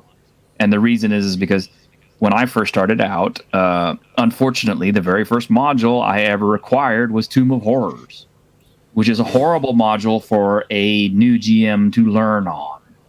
Because unfortunately, I thought this is the way the game is supposed to go. You're supposed to dick over the players. You're supposed to try to kill them as much as possible. And that's where you have fun. I totally feel that, because that's exactly the first module that I was ever exposed to in December of 1979 was Tomb of Horrors. Hey, here's a 10th level character. Let's do this one. So I totally get that. Well, I think ultimately it's a balance, because if my players like succeed in like a really hard fight and like they come out the victor, I'll be like just as happy with them. Like, oh yeah, guys, that was awesome. You guys beat this like really hard encounter that was like really cinematic and cool. Like, yeah, good job. So it's not like I'm just like completely like some killer DM. But if my orc like rolls a nat 20, I'll be like, oh yeah, that was awesome. Yeah, but having said that. Forget Team of Horrors, basic set, the adventure that came with that. There's me, level 1 mage, look under the broken down castle gate, and there's a carrion crawler, paralyzes me and eats me. You don't need Tomb of Horrors to have a negative first experience. No. In that era? Correct. No, you don't, Jim. And my other experiences afterwards were first level characters from then on, and I can relate to that. I got killed by an ogre because I was a thief trying to hide in his pile of copper coins. The first game I ever played of D&D, the DM was trying to convince me that I didn't really want to play D&D, and he did the complete opposite, even though he was tormenting me. He had my character get kidnapped by a rush dragon, dipped in acid, used as a bowling pin, fed to an ooze. Jeez. You guys want to know resurrected something? Each time. You guys want to know something fucked up? I've never died in a D&D game yet, ever. Oh, well, okay. Okay, well, guys. that's because you're a 5e guy, Victor. Yeah. No, I've also played the Ostracized bit. I've played 3.5. I've played 4th edition. I've played old schools. Like, I've just never died yet. I don't know. I've just been a combination of luck and actually like thinking technically about what my character's doing. So. I actually hold the record at my table for the number of character deaths. So then it's not usually because I did something stupid. It's just I just get crushed in combat, unluckily. But T-shirt's basically the John Hurt of his table. Oh yeah, big time. I'm the what's that English actor who's always getting his head chopped off? Sean Bean. Well, him, but there's another one that's even David Hewlett. David Hewless, I think is his name. The guy that plays Lupin? Who? Can't think of the guy that played Lupin in Harry Potter. Yes, that guy. That guy has been decapitated more times in films than anybody I've ever seen. John Hurt actually holds the record for the most deaths on screen. Does he? Mm-hmm. I did not know that. Okay. Yeah, he died more than any character actor in history. Wow. My favorite John Hurt scene comes from Spaceballs, though. So yeah, that was good. Oh no, not again! Oh no, not again! But it's like having said that, so I'm not a killer DM anymore. But that doesn't mean that my enemies are not going to play smart. If they see somebody casting healing magic, it's like, okay, we need to kill that cleric first. If we want to win. If we want to win, yeah. I mean, I still use morale charts. I still use their intelligence rolls and everything else. But generally speaking, if it's an intelligent monster, they're going to figure out real quick. It's like, hey, I need to eliminate the casters first. I love the fact that Hickmans had to write into I6. Strahd's not your typical bad guy. He's actually smart. Yeah. Well, he's also not necessarily out to kill the players. He's like out to mess with them and just. But it's just great because that was the first time that somebody had written a module that the monster would wander around the lands. The main bad guy would not just sit on his haunches and wait to die like the Lizard King does. Mm-hmm. I tend to like smart bad guys like that. That makes a good good adversary for PCs. And actually what works better too is a recurring adversaries, which is really hard to do. I'll be completely honest with you. Sakatha didn't really need to move when he had 8 wraiths going against a 6th-level party. I don't know. I totally agree with you, T-shirt. That how do I want to put it? That when I started, my first experience with Tomb of Horrors, and after that, I had several instances, and it was mostly an adversarial DM situation. Mhm. But because of that, I learned that adversarial DMing was not really kind of the thing I wanted to do when I started to DM. But I did want to have monsters and enemies that they don't want to die either. Right. And so they're going to play smart. They're going to use their abilities. The players might sit there and strategize a situation to, okay, we're going to use this to our advantage. We're going to use this to our advantage. Well, the enemy is going to do that too. Because they like living. Go ahead. Somebody else was talking before me. On that point, and just before we get far away too from Dungeon Masters and what we were talking about the whether or not you're gleeful, or as Victor was saying, or James Ward, taking joy, or at least not being affected. I think that we talked about cultivating, and I think it's in James' case, actively cultivating a desensitivity. But at the same time, I think it's important, probably, even if you are really, and usually your GMs are going to be rooting for their players, even secretly. I think it's important to cultivate at least a tongue-in-cheek sort of demeanor about, then my bad guys are going to kick your ass. That's what I was trying to get to, actually. So yeah. Because I don't think you always want to take it into a realm of trash talk, but at least coming off like you care about what these bad guys get to achieve throughout, according to the story, their short ass lives. They and playing them smart, I think, is the way to do that. And you don't have to, if they're a bunch of medium intelligence creatures, you don't have to play them like tactical geniuses, but yes, they want to live too, and they should act like it. Greg, you've been real super duper quiet, man. What do you got to say about this? It was just Greg. He doesn't have anything interesting to say. Greg walked away from his microphone. He's like, I'm bored.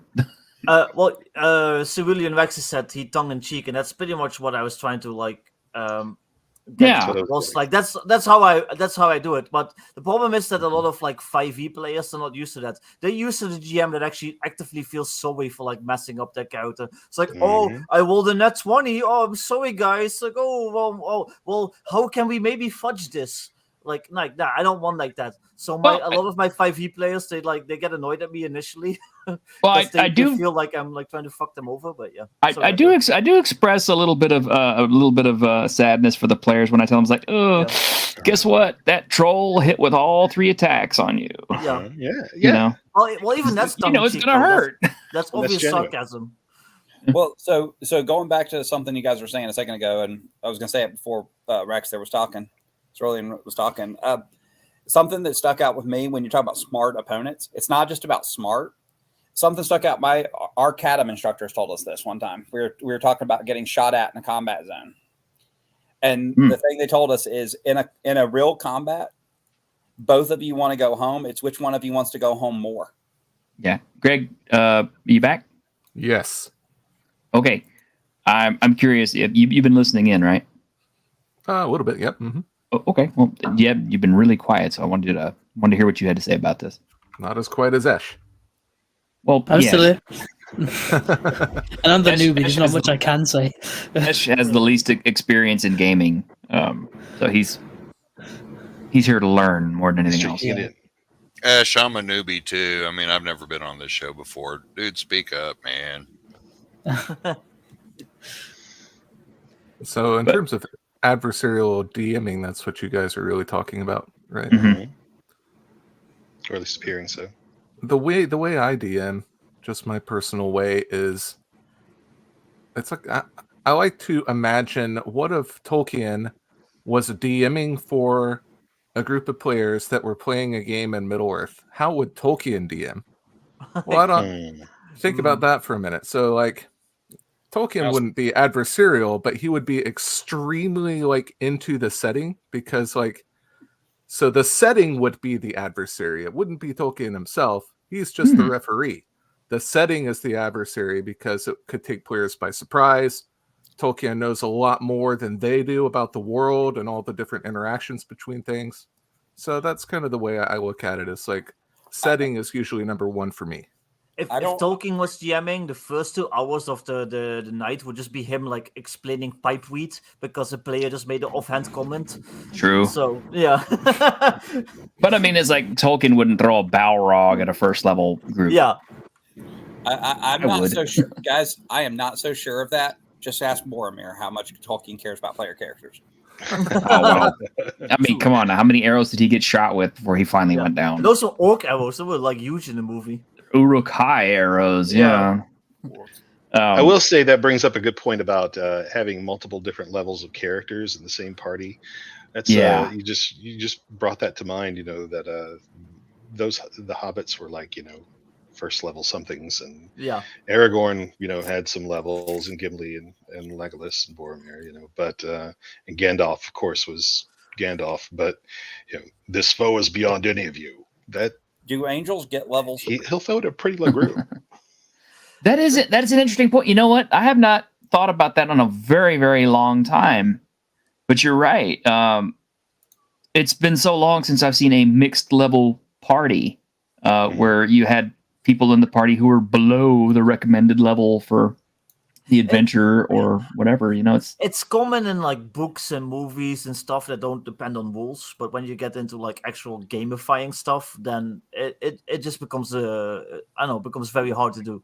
Because how do you have an interesting adventure with like a level 1 character and a level 6 character? Yeah, well, you can, but there's an entirely different dynamic and set of tactics and strategies that your party would have to observe in order to keep that low level character alive. It's very doable. Back in the 80s, I would hear a lot of stories, or not stories, but I would talk to a lot of GMs who, okay, your character died.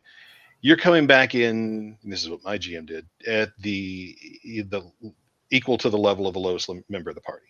Yeah. Or at the bottom of that level. And I would talk to, I would read stories in Dragon or otherwise, I'm talking to other GMs. If you die, you're coming back as a first level. I don't care if the group is 10th. And that's how they played. And I think that's, you saw a lot of that back in the very early days, even before my days, I think, probably. But the reason there were level ranges originally in first edition modules anyways was because of the differences in the experience table. So what you would do is if you wanted to start with that module, you didn't want to build up to or whatever, you'd go, okay, everyone has X XP. Boom, especially in second edition. In fact, that's how it told you to do advanced leveling. Everyone has 4,000 XP. Well, that's going to mean the rogue is like almost level 4 and the wizard's barely level 2. And that's where your level ranges come from. I watched listened to T-Shirted and Delver last night talking on this same subject, and I've felt like the going away from character class specific level progressions in D&D, yes, it makes things more streamlined. To have everybody level at the same time, and in the last 2 games that I've played were 5e of any length of time, and the DM was very much about keeping everybody at the same level, or everybody gets the same XP, etc., etc.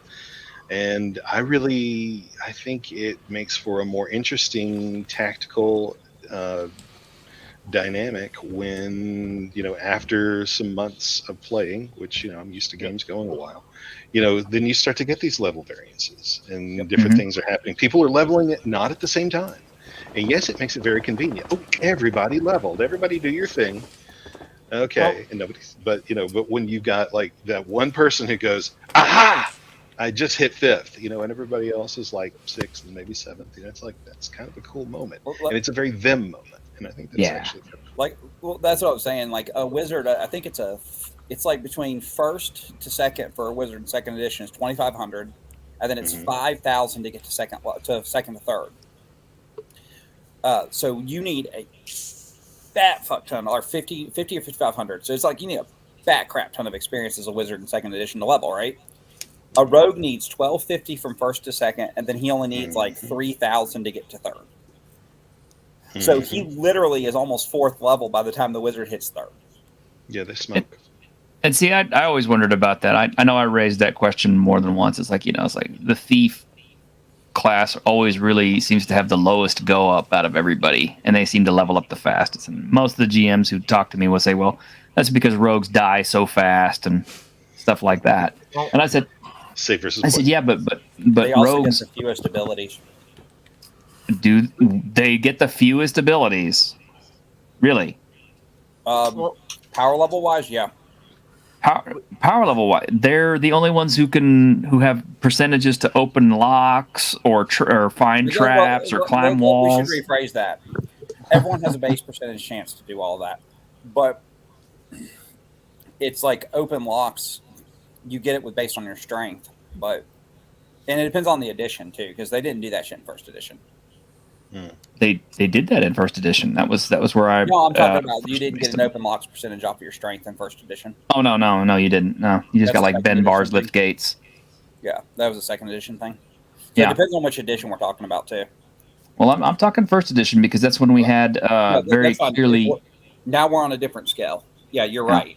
First edition, they are a lot more powerful than they were in second. The whole conversation basically went from like what would the level difference be in like Lord of the Rings to what is the level difference in like D&D, and there's a big difference there, because if you just do original D&D, the level difference might be like 1, maybe at the most 2 levels. When you talk Lord of the Rings and you actually like try to break down those characters into D&D, like Bilbo is like at most level 1. He might even be fucking level 0. Aragorn is like what, like level 8? He's like 90 years old or some shit at that point. Like he's fucking like he's been like slaying orcs. He's like a 6'6". He's like Conan the Barbarian with like fucking elven upbringing and stuff like that. He's fucking slaying motherfuckers for like decades already. He can drive off 3 or 4 ring rates. Yeah. So Gandalf was the player character who got to go do the immortal stuff, but that's actually Tolkien self-insert. Oh yeah, definitely. Yeah. But if you try to like translate that back to D&D, it's like, okay, like how long can you keep the Bilbo character's interests while there is another player who's like level 8 and he can just snap orc necks, and meanwhile this guy who's like a level 0 hobbit has to fucking hide and fucking hide in the grasses, or even a net will kill him. Like, that just reminds me of my second edition party back in the 90s, the original one that I based all my stuff on. And it makes me sad a little bit, because I could just be a very siloed example in my own world. The rest of the gaming world might not have been like this, but I feel like nowadays, in 5th edition and beyond, everyone wants to play as an Aragorn. Everyone wants to be a badass hero, which is fine. But when I played as second edition, I had a group, and the players had the option to play as an Aragorn type of character in our campaign and be a real badass. But some of them didn't want to do that. They wanted to be the lowly hobbit. They wanted to start out as a farmhand who with nothing and build themselves up and become a hero. Like, that was part of the excitement to them, was going through that process, not just starting out as a hero. That whole zero to hero arc, it's missing in a lot of current games. In fact, one of my favorite games to run as OSR is Godbound, where everybody is a demigod. And so from the very first level, you could fight armies, you could run across the world, you could move through time and space, do all kinds of stuff. I mean, it's just, your characters are literal demigods. They can do amazing things that are so far beyond mortal men that most other opponents can't hope to even scratch them if they don't desire it. But my players don't like to play Godbound. They think it's pointless.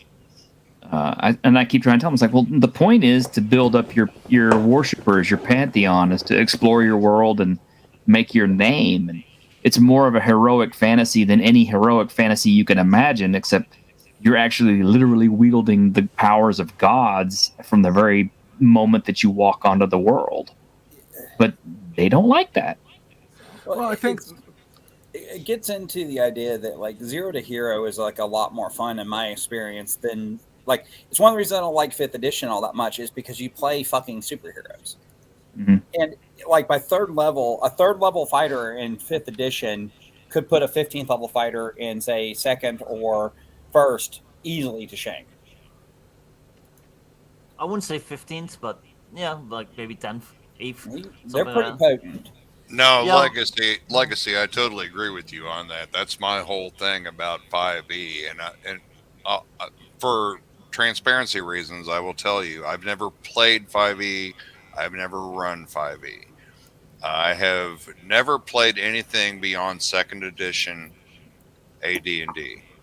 But I have studied the rules a lot because I wanted to kind of OSRify 5e, and then I finally came to the conclusion that the only thing to do was just go back and play an older game. Yeah. But I know Victor's had some success, and is doing quite well with it. But I'm not smart enough to figure that out. But I think you're absolutely right. I mean, the point you made is absolutely correct. Well, I think that also part of my point was that, we were talking about different levels within the party, right? So, like, way back in the day, sure, you might get a guy who would be jealous that he's stuck with a level 1 and a party of level 5s, but in my experience, like, that wasn't the case. Like, it would actually be almost the opposite. The level 5 guy would be bored because the other guys were getting, like, actually upgrading their character, and he was slowly whittling away at his experience session after session. It would take him forever to get anything done with his character, but the other people were, like, playing stuff that he didn't get to play before and, getting new abilities. That was one of the mercies in newer editions of D&D is that the experience tables use smaller numbers. Well, the whole lower level character with a high level party, that more came into play if you had like one of those GMs who's like, oh, you just joined the game? Well, sorry, these other players have been already playing for like 5 years, so they're like level 6, and you just joined, so yeah, you're level 1, sorry. And like, how where fun... you come in and play with our monument, our milestone leveling. And it's like, how Iron fun is that going to be for that cast player? out of the group. Milestone leveling. What kind of blasphemy are you speaking? Victor, I will say this. What do I feel like? I will say this about the concept of bringing in or having characters of different levels.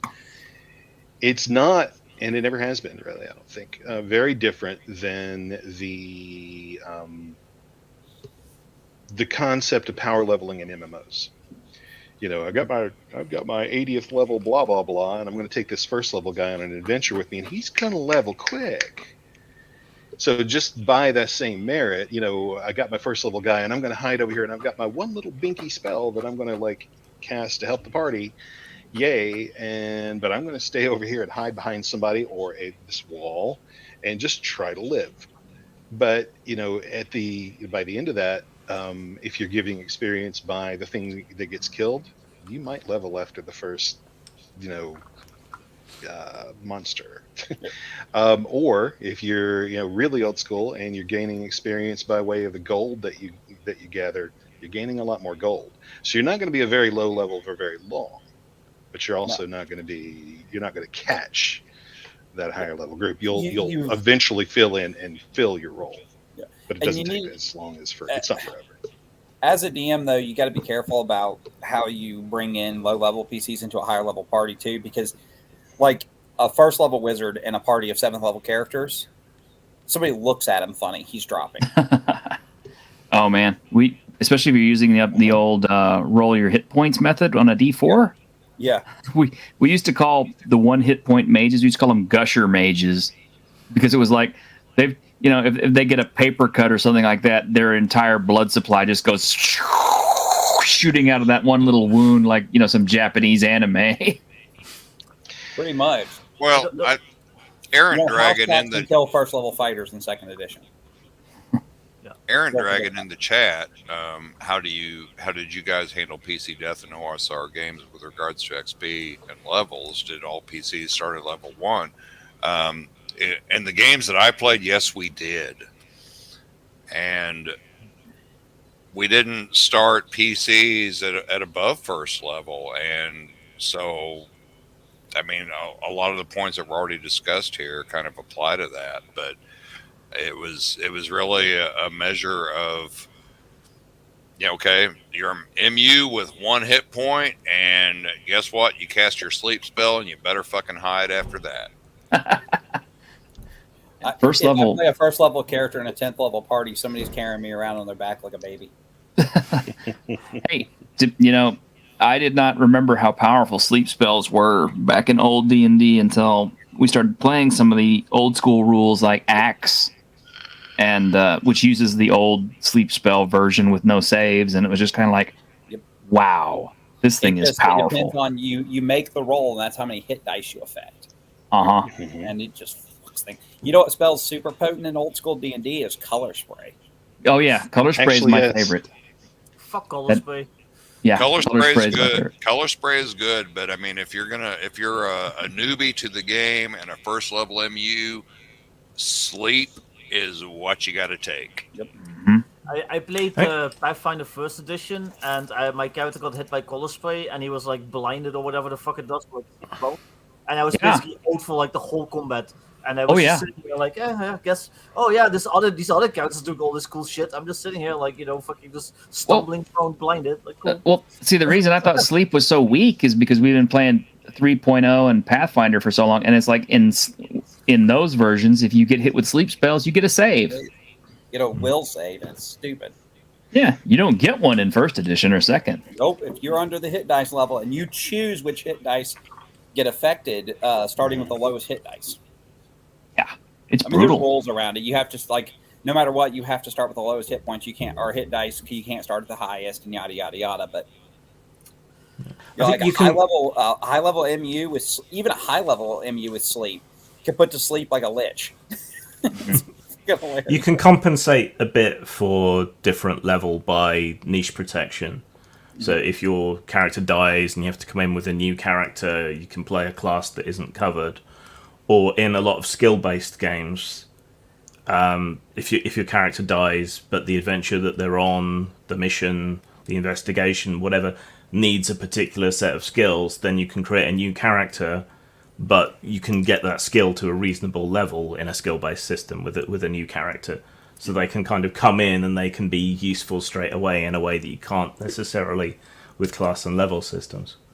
Well, the other thing with differentiating levels in older editions of D&D, which makes it a lot more helpful too, is that your stat lines don't change enough in old school to where you don't have a character that started with a 14 strength and now has like a 15, 16, 18 strength somehow. Old school D&D didn't do that shit. There's very precious few things that actually change your stats. Wouldn't what new player characters you want to cross also depend on what area you're in? Like realistically, if you're like in the Poisoned Lands, the Wastes of Death, like are you really gonna run into like a new level 1 player to like recruit to your party, or are they maybe gonna be like level 3 or 4? Like, you know what I mean? Yeah, that's probably true. I mean, you need to look at things within the realm of what makes sense here. And I was thinking about this question.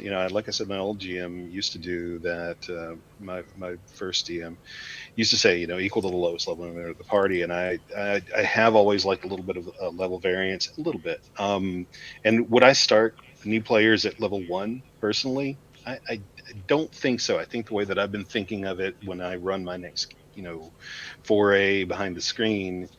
If a player does die, I'm going to bring them back, and they will probably start at a level that will be sort of in a range. And if one is down here and the party is at 10, you might come in and maybe you'll roll for this, and depending on what you roll for whatever the decided range is, maybe you come in at 4th, 5th, or 6th, so that you can come in and contribute. And that's a way to make where it's important, as Grim was you saying. could even roll for it. I mean, you roll for everything else. So. I've actually got a buddy that his golden roll in his system, because it doesn't use a level system, it uses advancements though. You earn advancements, and what he does is he gives you experience equal to 2/3 of the lowest experience total. You guys might have noticed I have this pulled up. This is my favorite. This is my second favorite spell from Lamentations of the Flame Princess, which is basically it's BX. Oh, I love it. With some modifications, but how Radji did his magic missile is so brilliant that I would use this for every single edition.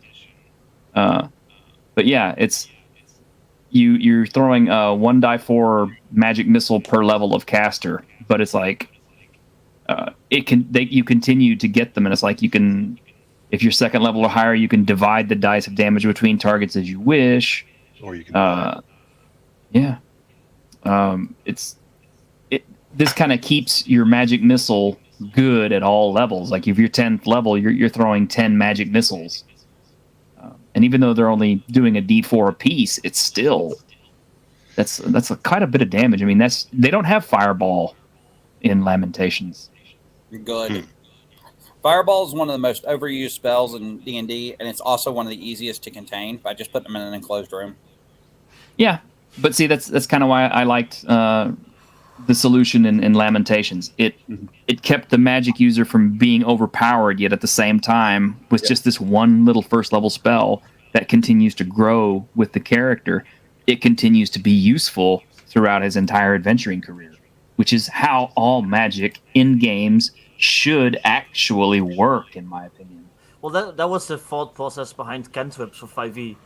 So you always had like a level 0 spell that would like level up with your character. So that's why like Firebolt, like it starts at at like what 1d10, and then like at level 20 it's like 5d10 or some shit like that. So I was going to say it's what 1d10 or something for every 4 or 5 levels you gain. Yeah. Yeah, love it or hate it, talking about 5e, that is one thing, the direction they took these advancing spells. As you advance your spells, like these continued utility spells, that's the right way. Well, and I miss old school spellcasters. So we're talking about sleep and color spray and all these other spells, not necessarily damaging spells. I miss traditional Batman casters, man. Utility mages are some of the best mages you can play. Web, knock, haste. All those spells are freaking unbelievably useful. I tell you what was funny, and it was the best sorcerer I ever had, because I didn't like magic users because I didn't like having to use the spell book garbage. I liked sorcerers because I liked just having the spells available anytime I needed to use them. But the GM made a stipulation on our characters. He said, if you're taking a mage, you cannot take any attack spells whatsoever at first level. Yeah. And I thought, man, that sucks, because that's killing half my arsenal. But then I started looking at all the other spells and realized, with my character's build, I can take what was it like, the size thing that you can take at first level where you can grow one size. Enlarge person. Yeah, enlarge. You take enlarge person. You can take like bull strength. You can take all shield. You could take mage armor. All these things that can buff out your character at first level. Mm-hmm. And so I just ended up kind of playing Macho Mandolf at first level, because I was literally casting all my sorcery spells on myself, and they were buffing up my character to where he could fight as effectively as a fighter at first level. Well, Are you saying that your Boazar? Not just wizards either. Not just wizard classes, like magic user, mage, whatever you want to call them. But also, like, think about clerics. Yeah. People always think of clerics as hill bots. Dude, freedom of movement is one of the best spells in the game. Yes, it is. They're not hill bots, they're hill sluts. Get it right. Seriously, yeah. though, but freedom of movement is, yes, Palladium Fantasy does magic on a sliding scale. I love Palladium Fantasy, so. But it's great to watch as like people figure out that you don't have to build like, oh, but I'm a cleric. Yeah, it's good to have hill light wounds, hill moderate wounds, all that kind of stuff. They're good to have in pocket, but it's really good to have things like remove curse, lesser restoration, freedom of movement, bless, aid. All those spells, just like modern players are like, I'm playing a cleric, I have to heal people. No, fuck that shit. I mean, there's think certainly spell- a place for it, but you know, when you start delving into the utilities, suddenly you get an opportunity as that kind of a spellcaster to, holy shit, this guy looks like a genius. You know, who plays that? You know, you got us through the thing that we were not going to get through. And you know, yeah, it's not as flashy as a fireball, but maybe sometimes it's one of my favorite. We used to play when we used to play second edition. We used to always hope somebody would roll the Jesus boots, walk on water, boots walk on water, or water walking. The Jesus boots. Yeah, I mean, you don't realize how powerful Expeditious Retreat really is until you slap it on a character and you're running circles around the monsters. Especially if you cast it on a character that's really like glass cannon-y. Mm-hmm. Put it on a wizard. Let the wizard have Expeditious Retreat. He casts a spell and then he runs the fuck all the way across the battlefield so they can get to him. Legacy, I like to call them Jerusalem cruisers. You know what? Now I can't get the scene from Life of Brian out of my head where he drops his sandal. Oh. I think a lot of modern players also just like a sense of progression, and they don't want to like have to spend like 3 levels until they get like a new spell. They want to like feel like they got something, you know, at least like slightly new. So even if you didn't get like an entirely new spell, at least your fireball went from like 2d6 to like 3d6 or something like that. You know, like stuff like that. So I think it's a good system. That was part of the design philosophy, I think, since 3rd edition has been you get something every level. Yeah, at least something. Well, and old school gameplay too. You got to remember, like everyone's like, "Oh, Fireball is such a great spell." It's also a 3rd level spell, which means you don't get it till 5th level. You know how much experience you've dumped into your wizard by then? Yeah. Of course, you know, it's like we've always said, you know, high level wizards, there's just nothing that can beat them, especially if they're ready for you. You just have to survive, which is the tricky part. Right. Yep. You know, it's the old school rule is hit the caster first. Yeah. Mm-hmm. You never let a caster run around a battlefield. I don't care what they are.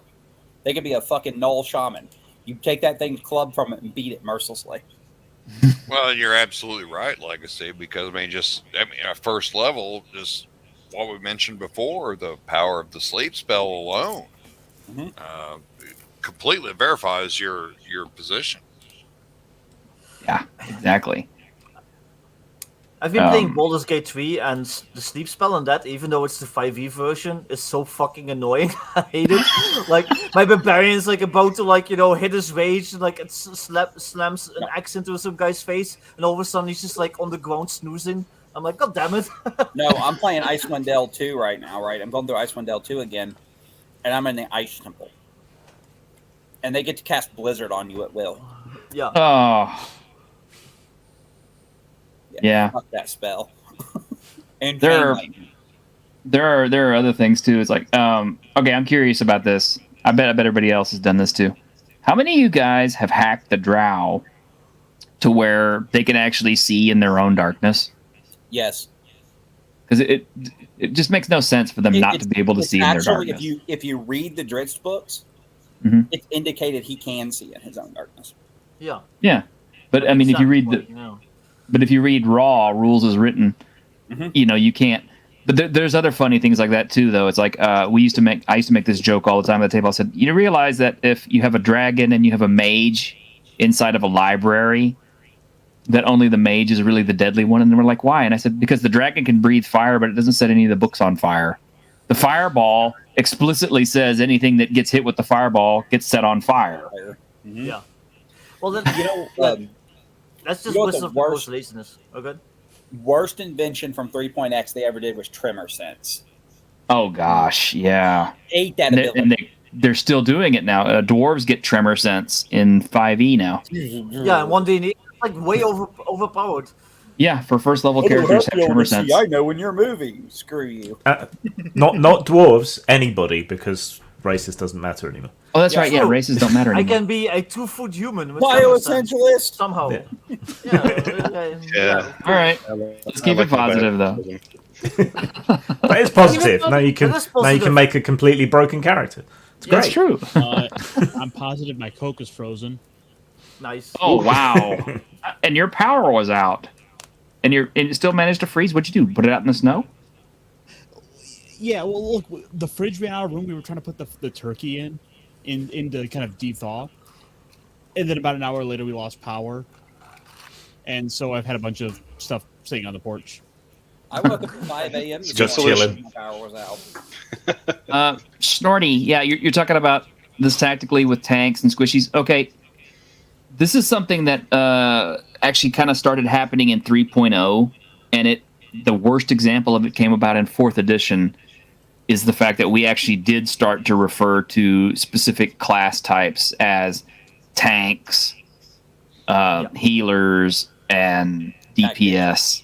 Yeah. I blame World of Warcraft. Yeah, World of Warcraft started that trend, and it carried over to the D&D realm. Which And is that why kind I of- called forth World of D&D Craft. Yes. Well, that was It 4th was. edition. For Yeah. all the hate 4th takes, and it deserves a lot of it. 4th edition is a lot of fun if all you want to do is go into a dungeon and slaughter shit. Yeah. Mm-hmm. Mhm. Apparently, that's all they expected you to do. Was they took the name literally? Oh, let's go into a dungeon and kill stuff. I do Yeah, intend I to have, go back and actually play it at some point, just so I can get a sense of the crunchy combat tactical aspect that they really homed in on for that edition. I think there's aspects of it that could be used elsewhere. Go ahead, Jim. Sorry. Oh, sorry.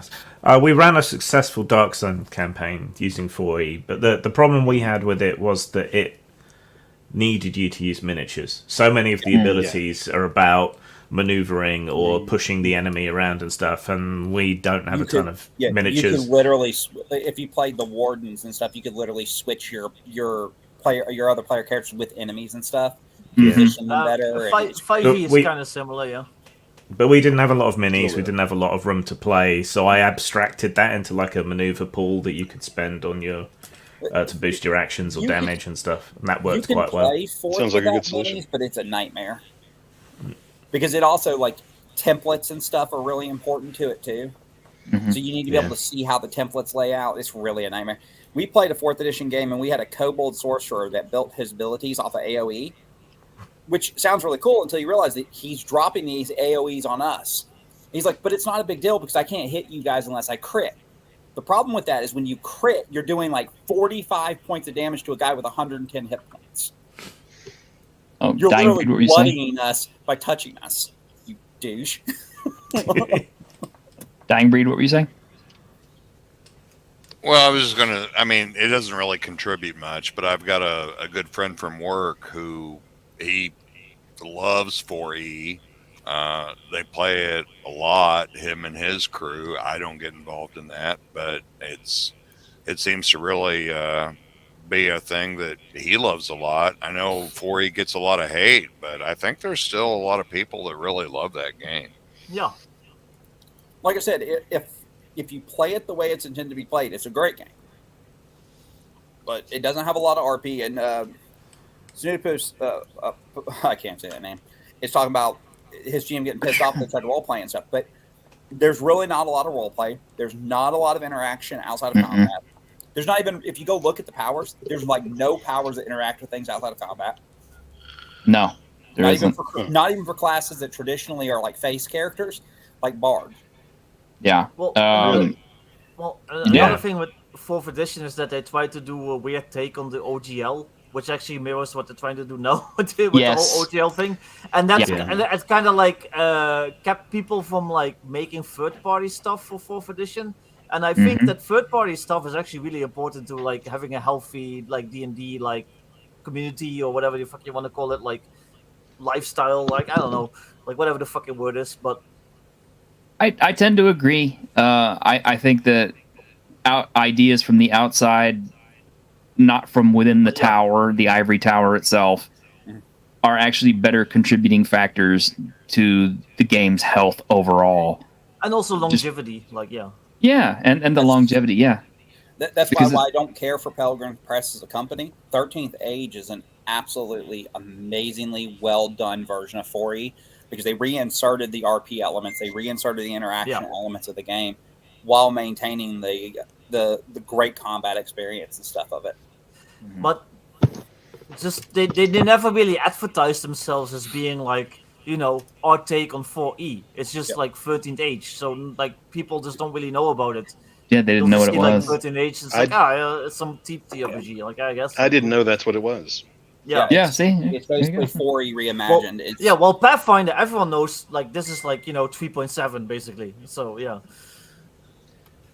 Greg, you've been real quiet, man. It's like, what do your combats and stuff tend to look like at your table? Because I know your Iries is 5th edition based. Yeah, well, I know I gave my players, they were level 12 after 6 sessions because I was an idiot, and I forgot to divide the experience between all the players. Oh, yeah. That's a big mistake, yes. And they were like, loved you. Holy crap, I've never been this high level before. They were like, wow, we're level 12? Like, damn. I did that once. Did you claw that back, or what happened? No, they were having a lot of fun. I was like, oh, shit. Okay. Well, we knew Greg was stupid, but there's proof of it. No, he's just drunk a lot. There's a difference. We love you, Greg. I've done that before though. When I first started out, I didn't know you were supposed to divide the XP, so players were getting chunks and chunks of XP. And you know what game threw me off, and I did the reverse of it, is Dragon Age. Oh yeah, I love that game. Their XP system in the Green Ronin tabletop. Oh, is the XP that they give you is already divided among the party. The XP in the book is supposed to be given to each individual character, not divided. But you divided it even more, so they got way less. Yeah, okay, that's funny. It's like, why are we leveling so slowly? Yeah, pretty much. What happened? Yeah, Aaron, I would kind of agree with you that 4E, he's saying 4E doesn't lack imagination. I mean, yeah, you could add role play and all these other things to 4E. Certainly, you could. It's just like we were saying, most of the stuff that is in 4E, as far as what your characters can do, as to what is on their character sheet, mind you. It gets in your way if you want to roleplay rather than helping you. One thing I did like about 4th edition, while we're being positive, was the extended challenges. But the downside of that was that often the things that you would normally do as roleplay interactions or social RP or whatever just came down to a bunch of rolls. Yes. Mm-hmm. Skill challenges are the same way. You didn't really role play the skill challenge at all. It came down to the dice all the time, and you're just like, but it's not as much fun. And that brings up a really interesting question. This is one I've wanted to kind of talk to people about for a while now. I sit kind of in the middle on skill systems because on the one hand, there's an old school part of me that says you should not be limited by what is on your character sheet. You should be able to think outside the box. And just because your character doesn't specifically have blacksmithing on their sheet doesn't necessarily mean that they don't know how to sharpen a sword or forge a sword or heat metal and stuff like that. It just means maybe he's not as good at it as an NPC. That doesn't mean he can't give it a crack. Versus skill systems, of which, there's been so many of them over the years and even now, which codify all your skill systems on there, but tend to make players only look at their character sheet and not think beyond it. Like if they don't see smithing on their character sheet, and they're like, "Oh no, I don't have that skill. I can't do it." You know what system handle, and I gushed in this and for all the videos I did for it, if you didn't watch them, was Hero. Hero is like, if you don't have a skill, you can still try it against the attribute, but you have to roll like an 8 under on 3d6. Right. And You know, and that to is speak one to of the this, problems. go ahead. Sorry. That is one of the problems I have with skill systems. Is that when I do run a game, I want to see players who aren't. I don't want to see the players just automatically default to who's good at it to do the thing. Yes. Like, I want to see I want to see the player who's not particularly good at piloting grab the steering wheel if he's the closest one and they're about to hit an iceberg or something. You know, it's like Yeah, or reducing all interactions with people to a charisma check or whatever. You know. Well, if you're thinking about like real life people or like real life friend groups, you don't automatically know what your friend is good at unless it's like really something that they put at the forefront in their like their personal life. But you're not gonna automatically know like, oh, this guy's like really good at calligraphy, so I'm just gonna like let him write the letter, like, you know. Mm-hmm. Well, in some games, you kind of do know that based on what their career is. Like Mhm. L5R, for example. If you want somebody to write a letter in L5R, you go to the courtier. Well, yeah, of course, but that goes into like you know the stuff that's like obvious. Yeah. But What were you saying, Dang? Right. Go Everybody's ahead. Yeah, you got cut off. You had something you wanted to say earlier there. We'll get everybody in. Dying Breed, you want to go? Yeah, as a guy who's in the process of writing his own game right now, I have been waffling between skills versus kind of a general class kind of system. Basically, skills versus more or less an ODD or a BX or an ADD. And the thing that I found is that while skills speak to me on a certain level as far as the abilities of the characters, I'm not sure that it's necessarily the best way. Just what you said, that to let the players think outside of the box. I mean, honestly, I just don't know at this point. I mean, the best thing I can come up with is to keep skills very general and broad. Yeah. But at that point, it's like, then what the hell's the point of skills? Yeah. I remember years ago, I had a friend in college who told me, if you've got a class-based system, you don't need skills. And if you've got a skill-based system, you don't need classes. Yeah. That's fair. Well, I kind of like how Scarlet Heroes does it, and it's not perfect in my opinion, but it's pretty decent. So you pick like a background like trait, and you pick like you pick like different stuff. So it could be like I'm a bounty hunter and I have like fast reflexes, and I know a thief in like the town or whatever, and you can kind of use that like to give yourself like boosts and like in different like roles. So let's say like I was playing in the Basic Experts Scarlet Heroes game, and my character has like the bounty hunter background. So he made me roll to track down some goblins, and I was like, well, would my bounty hunter skill give you like extra and like tracking, like looking for footprints and stuff like that? And he's like, yeah, sure. So I got to add like a +2 to that roll. See, that stuff works. like Yeah, and I like that, Victor. The perspective I'm coming from is I'm huge on players being able to customize their characters. Mm-hmm. It's kind of a merge between old school and new school. It's like, I want to be what I want to be. Okay, great. Let's design a system around that. But the more options you put into a rule set, actually, the less how do I want to put it? The less amount of choices a player has, and it's counterintuitive, but most people don't ever get that. No, I get you. It's a very fine line. And in the vein of what you guys are talking about, that's why I like Rollmaster's class system, because it doesn't grant you special powers. Oh, hang on. Let's. Everybody want to chime in on this one. Rex, you want to go? Actually, no, I don't want to go back to what I was saying because it goes back further to a different subject, and I'm move to the next person. Okay, go Grim. I much prefer skill-based systems. I didn't start on D&D, so I started on MERP and Twilight 2000 and Dragon Warriors, things like that. But I prefer skill systems because they enable you to customize your character to a greater degree and give them competencies in things. Like if I wanted to play a samurai, right, I could just take a fighting character build, but then I could add things like calligraphy, poetry or something, which a lot of games won't allow you to do, to take those kind of proficiencies or skills or whatever it is. I liked 3rd edition's approach to skills in D&D because you could still have someone who was low level but high competency in one particular thing or another. Another way you can go about it is to do a more general sort of skill definition.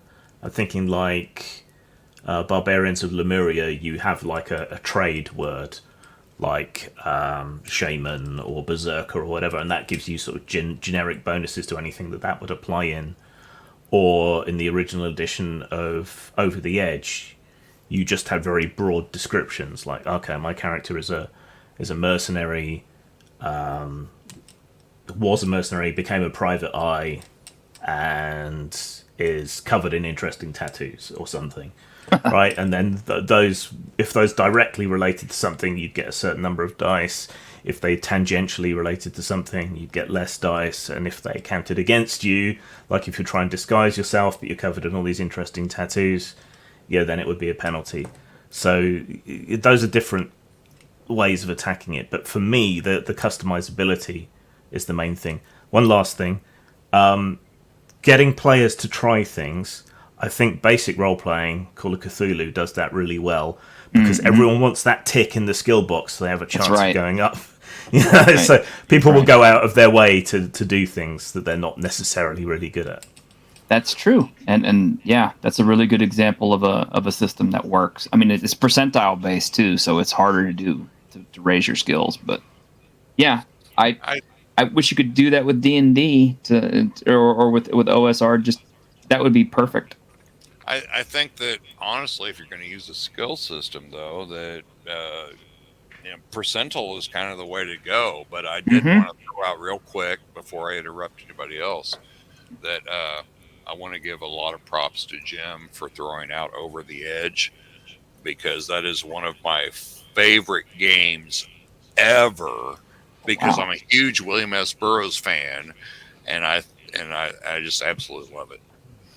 That new edition's not that great, but we're being positive. Yeah, I'm talking first edition on blue cover. Yeah, awesome. That game when it came out, I bought that book. It blew me away. I think Castles and Crusades has a pretty good system as far as like skills goes, where it's basically just all saving throws, and you just have like bonuses depending on what class and stuff you.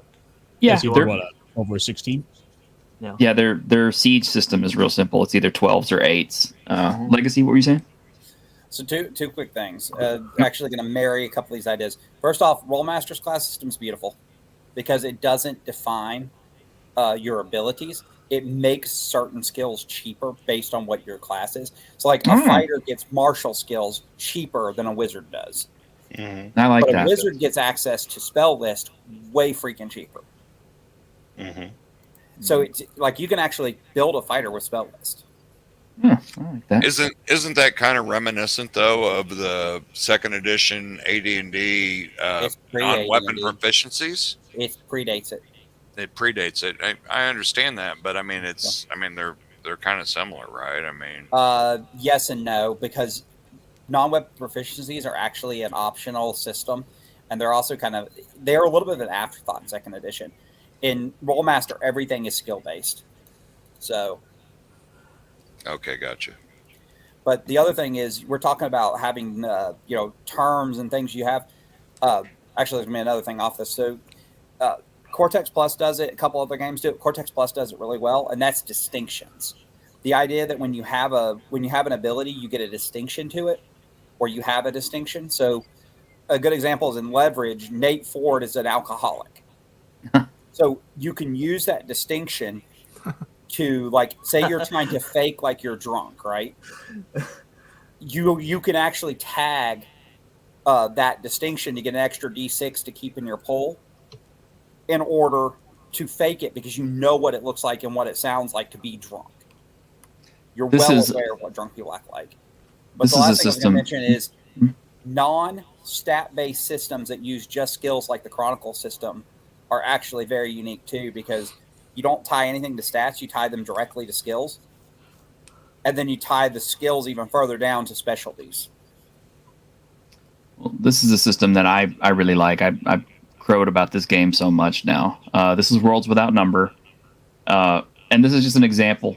This is something I like. What they do is your characters get what's called focus picks at every level, or most every level. And what that lets you do is, like, let's say if I pick a warrior, I'm going to get one any focus and one warrior. And you're like, well, okay, well, what does that mean exactly? Well, and you get down to your foci, you can see that some of your warrior stuff would be like Arms Master, which has like a couple of levels, and it gives you some bonus skills and gives you some extra abilities. But let's say on my any, I wanted to take Assassin. Well, now I'm getting Sneak and all these other things. Or if I wanted to take Culture, now I have Connection and I can talk really nice to people. Or even if I want to get magic stuff, it's in there. Or Diplomatic Grace or Gifted Chirurgeon or whatever. Or even just Polymath, which lets you get all these different skills that you can treat as 0-level skills. I thought that was a really brilliant system, because then it keeps your characters from being cookie cutter. And it does let you customize to some extent. Yeah, that's pretty cool. I like that.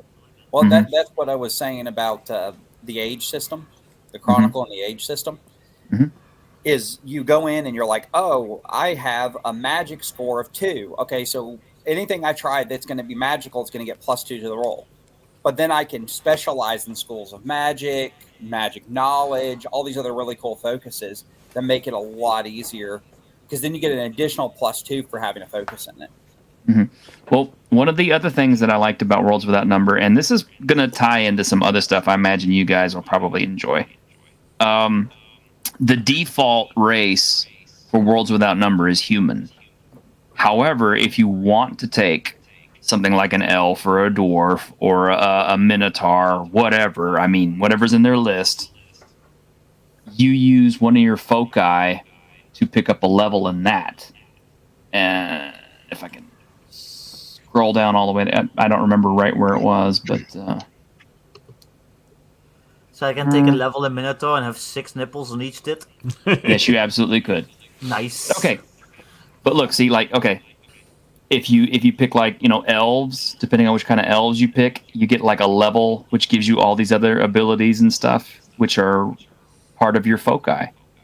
So it kind of puts your other races into perspective, which is something I liked, because from the very beginning, one of the things that I think D&D stumbled on and I didn't like was the fact that it made all the other races besides humans so much better to play. I mean, it's like, even in basic D&D, wouldn't it be so much better to play an elf than a human? Because the elf gets the magic, and it gets the fighting, and it gets all these other abilities like being able to see in the dark and everything else. Well, now this takes that into account, and it's like, okay, you can play that, and you get all these extra things, but it's going to take one of your foci. Yeah. So, I mean, you know. Makes sense. I'll jump back in here now that we're fully on skills too. One of the old school, you know, at this point, systems that does this really well that I'm surprised nobody has brought up is GURPS. Yeah, there's GURPS. Skill-based system. Yeah. You know, no class whatsoever. Everything is based on skills. No class? Yeah, I mean... So one of the things that we were talking about earlier, and that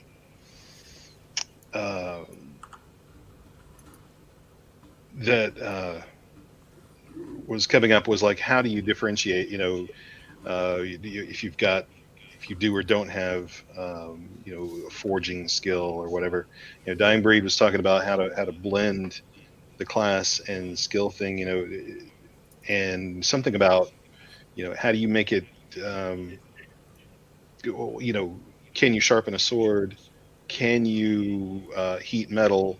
Can you successfully forge something? I think they did a good job with the way that they handled their skills, because they gave each skill a very simple rating, easy, average, and hard. And if it's if it's a skill that's hard, there's enough technical knowledge and difficulty, either pure knowledge or art to doing a particular thing. If it's hard, then without a point in it, without something spent on it, you probably can't do that. I can't just go out and successfully stoke a forge and forge a sword. I can't do that. Yeah, I can sharpen the shit out of one though, and I'm good at it. But that's easy.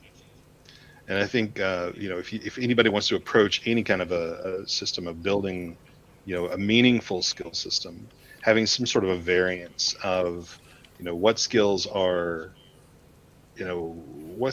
attainable without much knowledge, and what skills take your ass for a few years to actually do medium work. Yeah. I think you gotta make some sort of differentiation with that. That's kind of similar to what I'm doing with my game that I'm working on, which is a D6 dice pool. Oh. It is skill-based system. But basically, anybody can try any skill, even computer hacking, right? Anybody can try computer hacking, but the difficulty might be such that you can never succeed. Like, for example, you roll 1d6. Well, the difficulty is 2, which means you need 2 successes.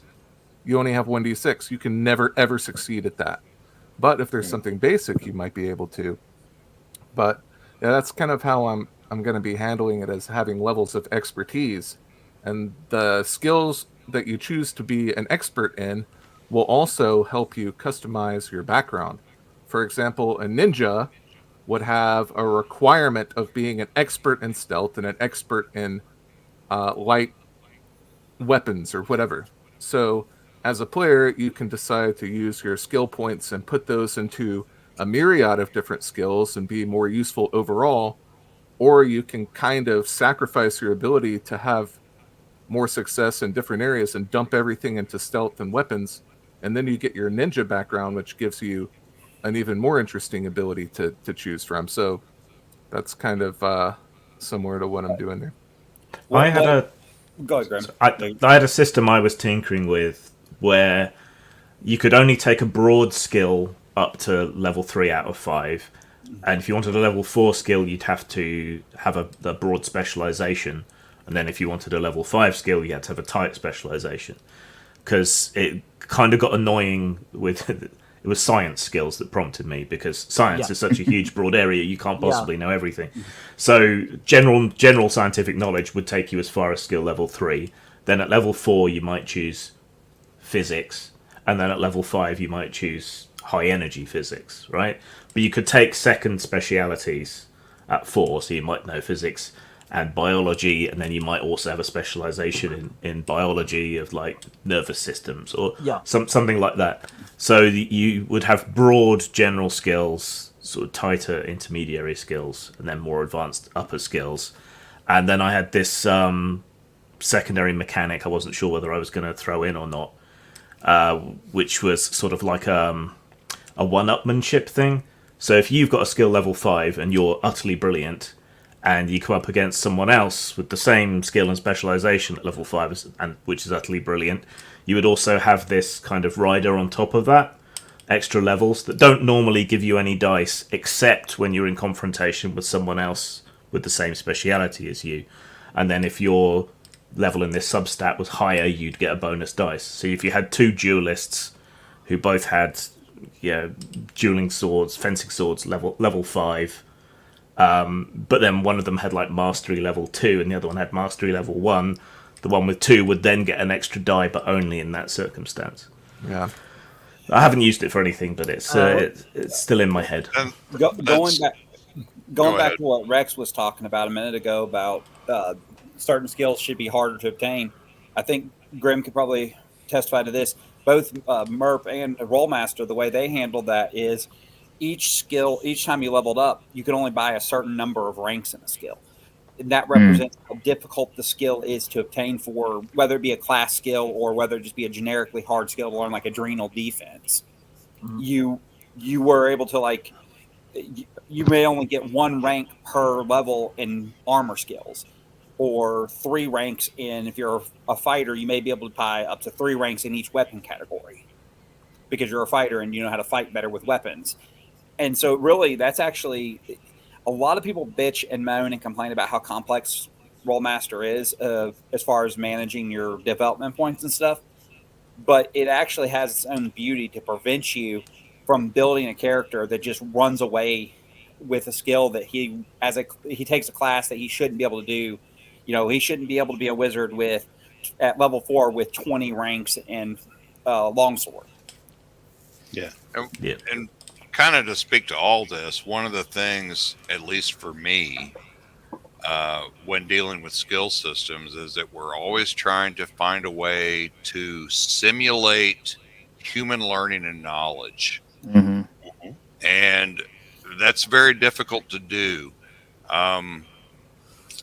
You can develop a skill system that is comprehensive, but at that point, it nearly becomes ungameable in a way. Yeah. Yeah. I've seen lists of skills in Palladium books that look like the table of contents for an encyclopedia. Yeah, Oh, and then if you throw in like what I call the ARC principle, which is areas of related knowledge, you know, that gets even more complex because it's like, okay, well, you don't know how to do this, but you do have these other 3 skills, which kind of lean towards the idea that maybe you might have an idea how to do this. There was a simplicity and elegance to the old school games where class just was kind of covered. Hey, you're a fighter.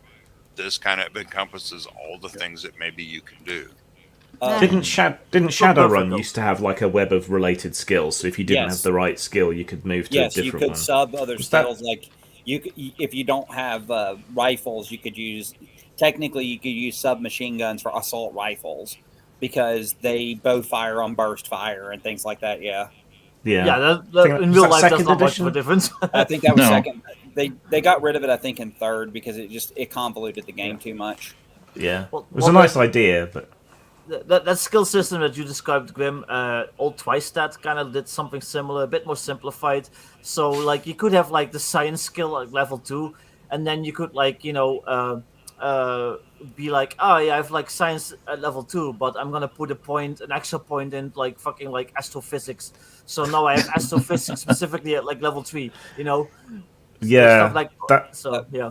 That was the problem with Tristat. You know, you start with a really simple system, 3 statistics, maybe some skills, right? And then you hideously overcomplicate it with all these different options and stuff. So you come to play it, and you're like, okay, I just need to make this simple roll, but I've got all these abilities that influence it this way, and other ones that take away from it that way. It just completely ruined the point. Now that right there is Lug Trek in a fucking nutshell. Lug Trek, you're like, okay, guys, I'm creating my character. I'm going to create a bridge officer. Okay, I'm going to create a command officer. Okay, so you start with law, Starfleet regulations. When the fuck am I going to use this? You never know. Yeah, but that kind of speaks to the whole idea that I don't know if I was clear, but I'm trying to get at is that in our pursuit of simplicity, we're creating more complex systems. Complexity, exactly. Yeah. What do you guys think about requiring? This is something the basic expert says that he likes. Requiring training to gain your level or gain your skill point. Like, sure, you've got the experience technically to get a level up. I am 100% that training in period. favor of training. I like the training too. It never made much sense that you're in the middle of a dungeon and you just suddenly poof. Well, you know, one of the things I love with you talk about skill systems and needing to level and stuff. One of the things I love about pure skill systems like Hero and GURPS is that you have to be using the skill to level it. Mm-hmm. It actually tells GMs that in Hero. You don't just let your players be like, okay, I'm going to purchase language French, but they've never spoken a word of French in the game. GURPS does Yeah. Yeah. RuneQuest was good about that because it had a percentile based skill system, and the only way to get better at a skill was to use it in the game successfully. One of the cool things with Hero System is Hero System assumes if you buy a skill that you're actually really good at it. So like once you buy a skill, you're more than proficient at it.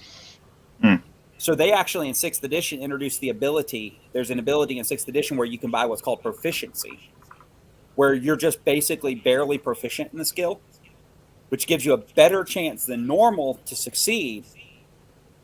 And then later on, if you have proficiency, you can spend the 2 additional points, character points, to actually buy the full skill. I like training as an additional bonus Yeah. to leveling up, because I think practice does make perfect. So it does make sense for skills to go up without having training to fix them. But then if you want to get better a little bit faster, then paying money for training or getting one of the other characters to help you out, that's something you can do. Like my Call of Cthulhu character goes grouse hunting between sessions, right? So I get to tick my box in shotgun if I want, and then roll to see if I advance.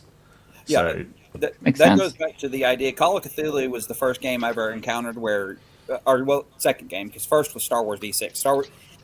I love the idea of doing training and stuff, and I think that's important. But I also like the idea of having to actually use the ability that you're trying to enhance. Because, like I said, if you're not using the ability, then there's no room for growth.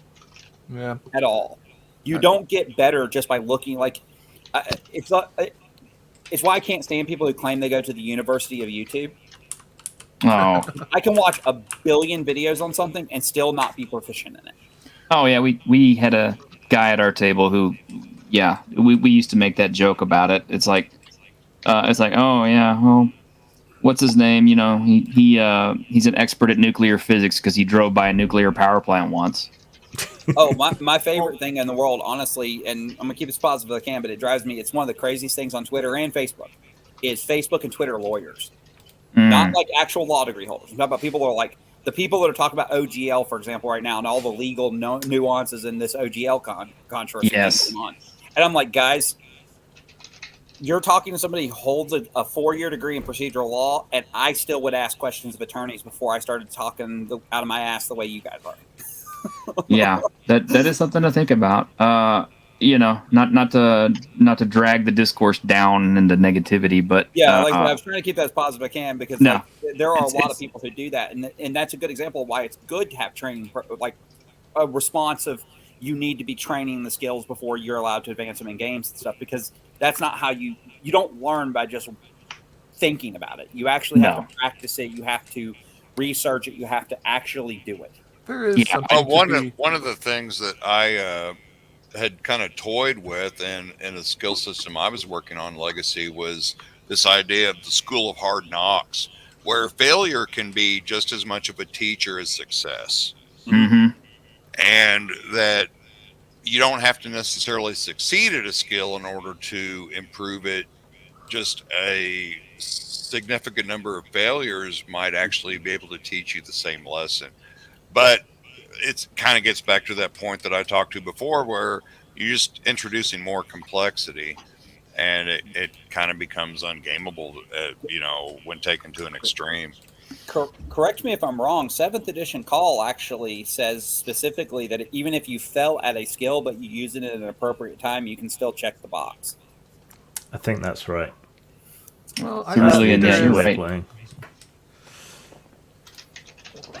remember who mentioned it, but somebody mentioned like, well, if you like a fighter, like you should have like just have fighter type skills. But like realistically, that's not how real life works. Like by the time I was 20, I was a bicycle repairman.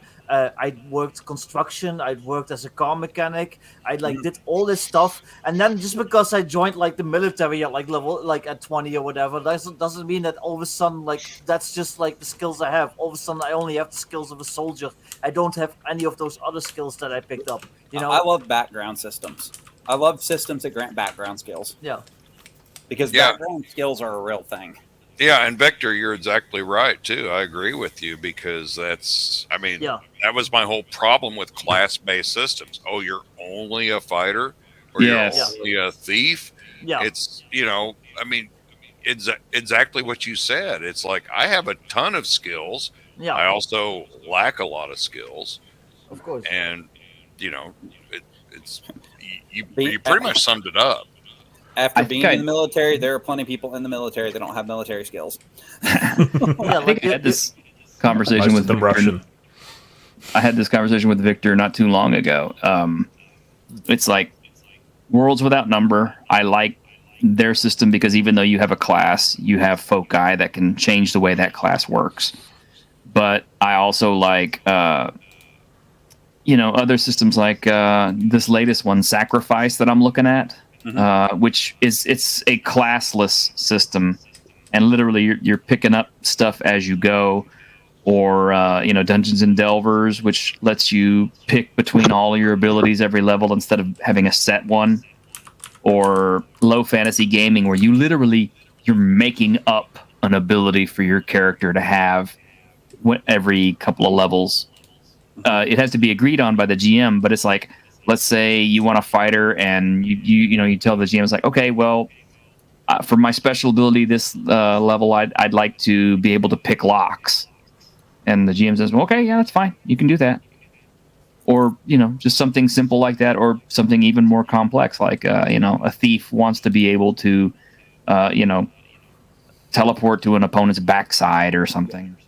You could theoretically work it out. Well, we're talking about skill systems. I want to get your opinion on this. How do you guys feel about failure being more than simply you don't complete it? You actually can take penalties from failure. And I'll give you the example I'm thinking of right now is Vossen. Death Spiral. Do what? Death Spiral. Not necessarily Death Spiral, but like if you push a skill in Vossen and you still fail, you actually take in condition. Grim has more experience with Vossen than I do. I haven't played it yet. I've just read it and reviewed it. Yeah, I'm in the middle of reading it. That's the first thing that comes to mind for me. But I love the idea that skill failure can mean more than just, oh, I don't pick the lock. Sometimes there needs to be more applied to it than that. You can fail forward too. Oh, yeah. Sorry? Fail forward, Victor. Yeah. Yeah. Yeah. Is there a real world corollary to okay, you failed? Now you're worse at this than you used to be. Is this what they're trying to describe? No. Wood shop. Yeah. Yes. Okay. As a former carpenter, yes. Yeah. So the way Vossen describes it, is, like the way Vossen describes it, would be like, say you're trying to pick a lock, you fail, so you push the roll, and then you still fail. You bust your hand on the door. You break off your tools. You're under a lot of stress because there's people chasing you. Whatever. And you have to take the penalty because of that. You could be lockpicking and your lockpick breaks off into the lock, and then you need some pliers to pull that little chunk out of the lock, and you're like, oh, I'm fucked now. So that seems like more of a narrative choice than something that should be a mechanic, Well, I didn't mean to imply it has to be a mechanical thing. I'm talking about just in general. Do you guys think it's a good idea to apply more than just, well, you failed to pick the lock, you failed to get away from the enemy, whatever? Well, I would say it depends on the type of game. Like Vossen is a horror game, and stuff like breaking your pick off in the lock would create more tension, and you want to make tension part of your game in horror. Mm-hmm. Well, we often have games that have like degrees of success. So the more successes you get, the more bonuses you get, like more damage in combat or whatever. That's the classic example. Yeah. But on the fail side, we generally only have botch or fail. Right, so you could reverse that and have degrees of failure as well with drawbacks, and if it's right on that edge, you can take succeed, but with a drawback. Like you pick the lock, but you make a lot of noise. That sort of thing. Yeah. You get that in some games, but we tend to pay more attention to the success than the failure, I think. Yeah. Yeah. Yeah, That's- and Go to answer Legacy's question a little bit more, and to speak to Jim's point is, is that another situation where we're overcomplicating a system? I don't think it is, because like what Grim was talking about, the Luke Crane talks about it in Burning Wheel. Yeah, you can fail forward. You can, and degrees of failure are a thing, because like if you fail say you're playing a D20 game, you've missed the DC by 1. That's a lot different than missing it by 18. So you're talking about doing something where somebody is like, degrees of failure. Yeah. Oh, I barely missed it, so I didn't quite catch the pin. Versus missing by 18 is, holy shit, now my lockpick is stuck. Well, those degrees are definitely also influenced by what kind of dice the game is using. Mm-hmm. Like a D20, it's a lot harder to be like, okay, 15 is a failure, so what does a 16 mean? What does a 17 mean? What does a 14 mean? Yeah. Well, Versus instead of like, percentage. a 1d6 where it's like a 6, like a success, a 3 is like kind of like you barely make it, and a 1 is failure. Like it's kind of a bit easier to like find those middle spots rather than like if you have like 20 numbers to choose from, if you know what I mean. Yeah, and you're absolutely right, Victor, because the math always comes into play. I mean, we're dealing with statistics, basically. It's random number generation. So, exactly like you said, a 1d6 versus a 1d20, that's going to make a huge difference. The two systems I've seen it work the best in are D100 systems and dipole systems. Yeah, D100 systems make a lot of sense on that, because if Yeah, if you have to get a 65%, yeah, if you get 65% to make it, and you only get like 15%, it's kind of like, you could see what the degree of failure is. And yet, for some reason, percentile systems, D100 systems, are kind of the least intriguing to players and new players. I wonder why that is. I've noticed that. I think a percentage. I mean, it's an easy to grasp number, I think, for chances and so on. But percentile-based systems, because they're granular, which is good in a lot of ways, they kind of hark back to the old simulationist sort of games of the mid '80s and onwards, and that's a style that's just out of favor at the moment. That's Well, that's just how it goes. It just feels very mathy and boring. Everybody chunks those 20s. Well, and the reason I mentioned dipole systems, I'm thinking of dipole systems that you have a specific set number for success, and you need a number of successes, like Shadowrun 4 and Beyond, Vossen, any Year Zero game, really, where you need 3 success, or 2d20 even works in the same mold. You need 2 successes, you only got 1. Well, you failed by 1. So you failed by 1 degree. So it's a little easier in those systems than it is in like original Star Wars D6, where you're trying for difficulty numbers. Yeah. Kip Marlowe, I want to get you in on here one of these days, man. You have so much great insight on the games. Yeah, I like Savage Worlds, the races stuff. Yeah. Cortex has races as well. Oh, cool. Yeah, you have some 5 above it. You get, so does Chronicle and Age. For every 3 you beat the number by in Chronicle and Age, you get a degree. Well, you got people like Max who just absolutely refuse to deal anything with games with cards. Yeah. That was something that threw me off a little bit with when I first started playing Savage Worlds. And the more I played it, the more I really respected the complete randomness of Initiative, because there wasn't a lot of ways to manipulate it. Well, that's the thing though. Like Savage Worlds literally only uses the cards for Initiative, as far as I know. It does. So you could just literally replace it with the D&D style Initiative. You could replace it with any other style of Initiative that you enjoy, and it would still work just as well. So like just to throw like the baby out with the bathwater like seems kind of silly to me, because literally it's like, Initiative uses playing cards. Okay. Like I said, I I hate cards. You all can go to hell.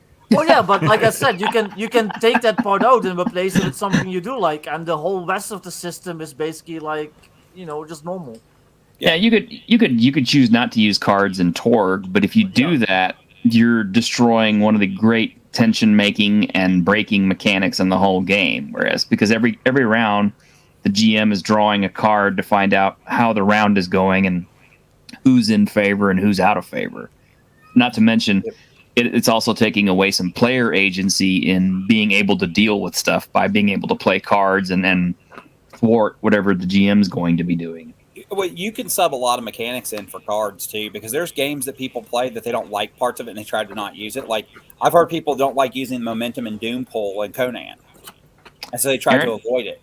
Errant Dragon, yeah, I'm kind of discovering that. Yeah, Torg was very far ahead of its time for what it was, and I honestly don't know why it didn't get more steam than it did. It should be like on everybody's played list at least once, in my opinion. What I always liked about Deadlands more than Savage Worlds necessarily was the way it encouraged people to play their characters' flaws by giving them rewards as chips. And if you didn't want your flaw to apply in that situation, you didn't have to call it. Yeah, or you could pay chips. But as the games master, not having to worry about everyone's flaws all the time, it's a huge weight off your shoulders. Mm-hmm. It is. Like I said, there's a lot of mechanics that you'll hear about that people are like, I love the game, but I don't like this one mechanic. And then they pull it out and like, we talk about the Conan momentum and doom pull. If you pull that out of Conan, you lose so much tension in the game. Mm-hmm. Because never knowing when the GM is going to pull a doom point on you absolutely makes you a hell of a lot more cautious. The Doom Slayer. Well, Modifius is losing their license to that. It's going to be turned over to Monolith now. Yeah, it's probably that makes me a little sad, but Conan is probably the one I have the least experience with. I've got the Infinity one too. I've got the Infinity collection. Oh, nice. Man. I've got all the Mutant Chronicle books too for third. Victor. D20 Conan was the best because it had a nipple on every page.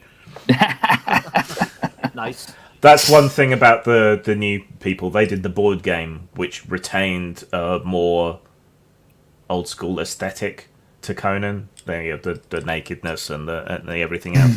So at least in terms of art direction, I expect it. Okay, that means that good. Conan Exiles is the best because you can literally just choose your dick size and everything, and it's just you hanging on the cross, and you have like a big floppy uncircumcised dick hanging down. So I mean, okay, whoa. That means that's the best Conan game ever. Yep, absolutely. When did we start playing Fatal? It's in the Conan MMO. Yeah. Next thing we know, Vic's gonna be talking about fisting babies, and it's gonna be really weird. No. We're not using anybody as hand puppets or anything. Come on. No, you use them as boxing gloves. Yeah. Oh, that's even better. Yeah. Yeah, make a mudslide. Yeah, there's a reason that game is gonna forever be made fun of, and Byron Hall deserves it. You've never had goblins wearing babies as armor? The one time I did have goblins wearing people as armor, the players got very upset at me. So it's like the Forest. You can literally slaughter people and wear the body parts as armor in that game. Well, no. I mean, I actually took the inspiration from a piece of art that I saw that I think. I know the piece. Yes. Yeah, you know the piece. Yeah. But this shirt is made out of kittens. Well, yeah. I got it on Sky Mall. Well, no, this particular goblin was big enough. It was hobgoblinish, so he was big enough and robust enough, and he wore amputated limbed elf girls as armor. Nice. He was a cock goblin. And they were still alive. That's messed up. Yeah. So yeah, if you're trying to show how evil he is, it works. Exactly. Yes. Well, yeah, it had a dual threat because now it's like the players are like, "Are you sure you want to hit this goblin? Because he's going to hit you back, but are you going to hit if you miss, you're hitting his armor." Yeah, put them out of their misery at that point. Yeah. But it's a heroic fantasy thing, So it's like, are you going to take a chance of killing this person, or maybe you could save them once you manage to kill the goblin? If I'm some hot elf and some fucking ogre is wearing me as his jock strap, please put a crossbow bolt to my head. Okay, Victor. I don't have a crossbow, but I'll go and buy one and come and shoot you as quickly as please, possible. please do it. You're probably the closest to me out of all of us on the stream, so yeah, please. Yeah, that's something that nobody talks about. Like, as far as Good. GMing goes, like showing evil for being evil. Like, your bad guy's a bad guy, and then he just like he doesn't do anything like overtly evil. He's like, I'm just a cackling madman. You're like, yeah, but that's not showing you why he's evil. Like kidnapping village girls to sell into slavery. That's evil. No, that's commerce. It's capitalism. Gotta make a living somehow. That's I don't know. Too. But no, I mean, seriously, like, think about the things that, like, if you read about villains, like, go back and read the old Conan, especially if you're running a game like Conan. Go read what the original Conan villains were like. Holy crap, they were bad people. Oh yeah, I read Howard. I read Howard still. I go back and reread it all the time. I visit Crossplanes once a year. By the way, that U was not you. That was you as in the generic U. Oh, it's a generic U, huh? Yeah, I mean, I think it's okay to let bad guys be bad guys, and however nasty you want them to be.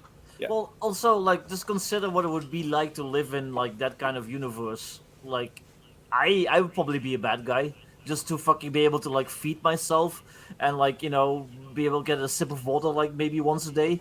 Like, I'd probably be fucking evil as fuck, just to like, make a living. Like, you would be bad guy, but you're not bad guy. yeah. You're not the worst guy.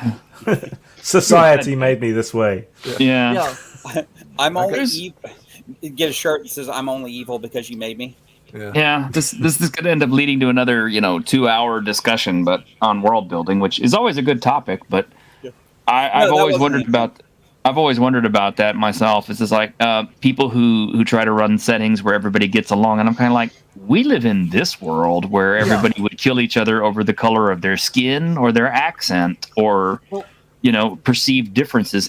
Can you imagine an entire world where there are actual different races, species, whatever you want to call them, things that don't look like us and don't have the same origin as us, that are running around trying to share the same space, plus monsters, plus magic, and We will how beat the hell out of each other over toilet paper.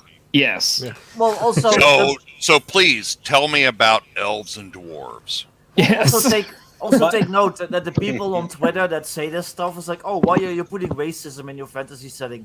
They're the same people that will just like discount your existence as a human being just because you don't like the Star Wars sequels. The reason I put that stuff into my games, Victor, is because of verisimilitude. Yeah, of course, but yeah, I'm just saying that the people that are against that, they will block you on Twitter and call you a fucking Nazi, which is like the worst thing you can ever be. Positive. Yeah, hey, they will call guilty you as Nazi. charged. Guilty as charged has happened to me more than once. But because you don't like Rey from Star Wars, so like they'll like you know what I mean. Horrible worlds. Yeah. Horrible worlds make for great heroes and great stories. Exactly. There you go. Yep. There you go. You know what my favorite good guy bad guy is good guy Imperials from Star Wars. Yeah. Like stormtroopers that are just trying to help old ladies cross the street. Like, have you actually read Star Wars at any point, people? No. They destroy planets and they kill and enslave people. I'm basically trying to say these people don't practice. I'm sorry, Greg. We'll see if you can come back. If you're still going. We might be. I may have opened up another can here. I didn't mean to, but I'm okay with that. This is my thought. This is kind of my thought process on it. I was like, your character has a little edge of suicidal nature to begin with, because obviously it takes kind of a crazy person to want to expose themselves to the kind of danger that adventurers go to. I mean, it's like, okay, our modern world today, 2022. If I really wanted to make a whole lot more money and involve myself in danger, I could go join a mercenary company, or a very high stakes security company, and probably get my ass shot off. I don't do that because I know I would get my ass shot off. So, and the same thing applies to back then. If you just wanted to live a normal life, you would be a farmer, you'd be a blacksmith, you'd be a merchant, you'd do common things that normal, everyday people trying to make it in that society do, you would not willingly strap on armor and carry a weapon and go looking for trouble. But your lord might make you. Does the Also French true. does the French Foreign Legion still exist? Because Oh I yeah, might join. oh yeah, definitely. But I mean, I'd probably be a cook, but whatever. No, they still exist. They're, Yeah. they're not really like, you know, like it was in the 1920s where you could just be like a serial rapist and just join up and like you're like fine and nobody knows what you are. Like, you know, they're a bit more strict about it these days, but no, they still exist. Don't hoist your fantasies upon me. No, I'm just saying, like, you know, it could just be a serial killer. It don't have to be a rapist. It's fine. Yeah, exactly, Snortapoopus. Yeah, I want to leave home and venture into a mysterious underground labyrinth full of unknown hazards and things that want to kill me. Nothing suicidal about that, no. Well, I don't know if you guys know No, Dungeon kid. Craft, the Yeah. the YouTube channel. Yeah. Professor DM.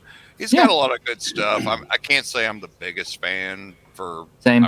reasons I won't get into here. But one of the things he does talk about, and I've heard him mention more than once, is that if adventuring was easy, then every farmer would drop their pitchfork and shovel and go into a cave or a dungeon. So I think there's a lot of truth to that. There is. I love the fact that, like I said, I love the fact that people. We were talking earlier about Strahd, and if you actually read Strahd's write-up, Strahd is a very, very unsympathetic villain. Oh yeah, of course. Yeah. I've read it. I mean, he executes his brother because he gets jealous. Yeah. Yep. I mean, go read I Strahd. If anyone in the watching has never I did. read I Strahd, or anyone here has not read the book I Strahd by B.N. Elrod, I did. oh my God, Strahd is the biggest douchebag alive. Well, at the same time, you know, he kind of felt like he squandered all of his talent and his ability and his youth and everything like that, trying to make everything safe just for his little brother to show up and get everything that he didn't get. Yeah, pretty much. Well, it's kind of funny. Which at the same time kind of makes him almost Sympathetic. in a weird, convoluted way sympathetic. Exactly. I mean, Yeah. it's the Jaime Lannister syndrome from Martin's Game of Thrones. Yeah, you know, the guy's an asshole, but by the end of it, you kind of see things, and you're like, well, maybe this guy's not so bad. I mean, you know, he has incestuous sex with his sister, and does this and does that, and blah blah blah. But you know throws a what? kid from a tower. Yeah, but but he's not a bad guy. Not all bad. Well, even the 5e version, it pretty much has like all of those traits still, which kind of proves that it was kind of like made it kind of like that little midpoint as far as like the, well, let's just call it wokeness goes. Because if it was made like this year, Strahd would just be like some misunderstood like homosexual or something. Like, I don't know. So, yeah, way to drag us down again. it's not dragging it down. We're just having a discussion. Yes. It's not either. But consider this. Consider this for a minute, guys. Consider this for a minute. And this is true. When World War II broke out and America finally got involved, most of the guys who got drafted were big, sturdy farm boys. So they literally undertook the hero's journey. I mean, it was kind of by force, but I mean, just imagine, you know, you're drafted off your farm. You're put through a real quick boot camp, and then they drop you onto the shores of Normandy Beach on D-Day, and you got shells raining down around you and gunfire and dudes dropping, and, you know, that's the stuff that heroes are made of. And I think a similar kind of a journey should be applied to, you know, heroes who or people who want to be heroes in a fantasy game. Yeah, and I totally. You're absolutely right about that. My grandfather, I'm from the Kansas City, Missouri area, the heartland and the almost exact middle of the United States of America. My grandfather served in World War II, and he fought the Nazis in northern Italy, and he was exactly what you say, a farm boy. And he was kind of thrust into, I don't know about greatness, but he was thrust into that situation, and he managed to survive. So I love the idea that heroes and not just villains, but heroes in role playing games don't always have to be good guys.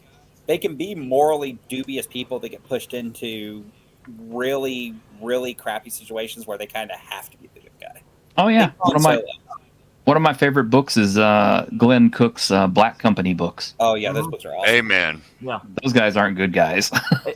If you want the science fiction version of that, by the way, read The Strange Company sometime. Like it's Oh, the Black Company in Dude, space. You want a really good example of everyone's a bad guy, yet they're doing good things? Read Malzahn Book of the Fallen. I've heard about Also- that. I haven't read it yet. But T-shirt, the Black Company by Glenn Cook is probably my all-time top fantasy series ever. And simply because of that, because of the kind of the moral grayness.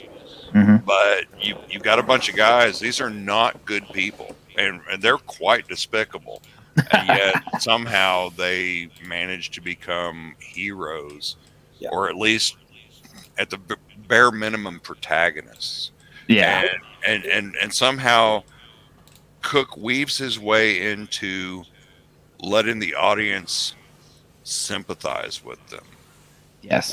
Which is takes a lot of skill, but it's actually the game I'm trying to write is totally based on that concept. That basically Glenn Cook's the Black Company. I mean, that's my whole goal. You want another book series where they're not really good guys, at least not in the first book, and yet they do a lot of good, is read the Final Empire, first Mistborn book. They're a bunch of thieves, murderers, and assassins. Yet they bring this evil, virtually satanic emperor to his knees and kill him. I like stuff like that. Also, I like how T-shirt scolds me for being a downer, and then just goes like, "How about World War II, by the way?" Well, I mean, yeah, but I'm giving you the positive aspect of the World War II. Okay, I mean, it's What like positive aspect? There's positive It's like, aspects to a war that killed millions of my people. grandpa, he was a hero. He killed like 40 Germans. Yeah, he was great. But- Actually, my grandfather didn't go to World War II because he was a farmer and he was needed back home apparently because they still had to have farmers to grow stuff. My grandpa was. See, my grandfather wasn't World War II. He was Vietnam, and he actually signed up in 1955. Wow. So, he chose to go into the Navy and serve 21 years. Yeah. My grandpa was in the Dutch Resistance. Different. That's cool. Different kind of. My grandfather's he was a different cut of human being. I promise you that. Yeah, I will tell you, Legacy, that if I am half the man that my grandfather was, then I will be twice the man of almost anybody living today. Yeah, my grandfather was a CB. That tells you anything about what my grandfather did. Don't you know World War II soldiers? They were Antifa. What's up, Graham? I still can't sit for too long because I still don't have my new medication, so I'm going to have to go. But I'll listen in on my laptop and make jokes. As it is, we're already like 3 hours and 30 minutes in. Are you guys?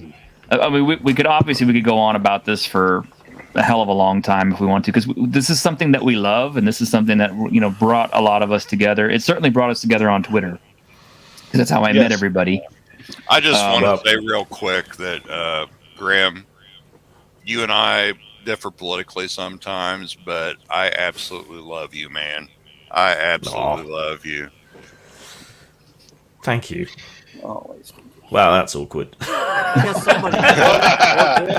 Graham, if you got to do a Secret Santa for him, you know what to get him. Just make sure you get the right size.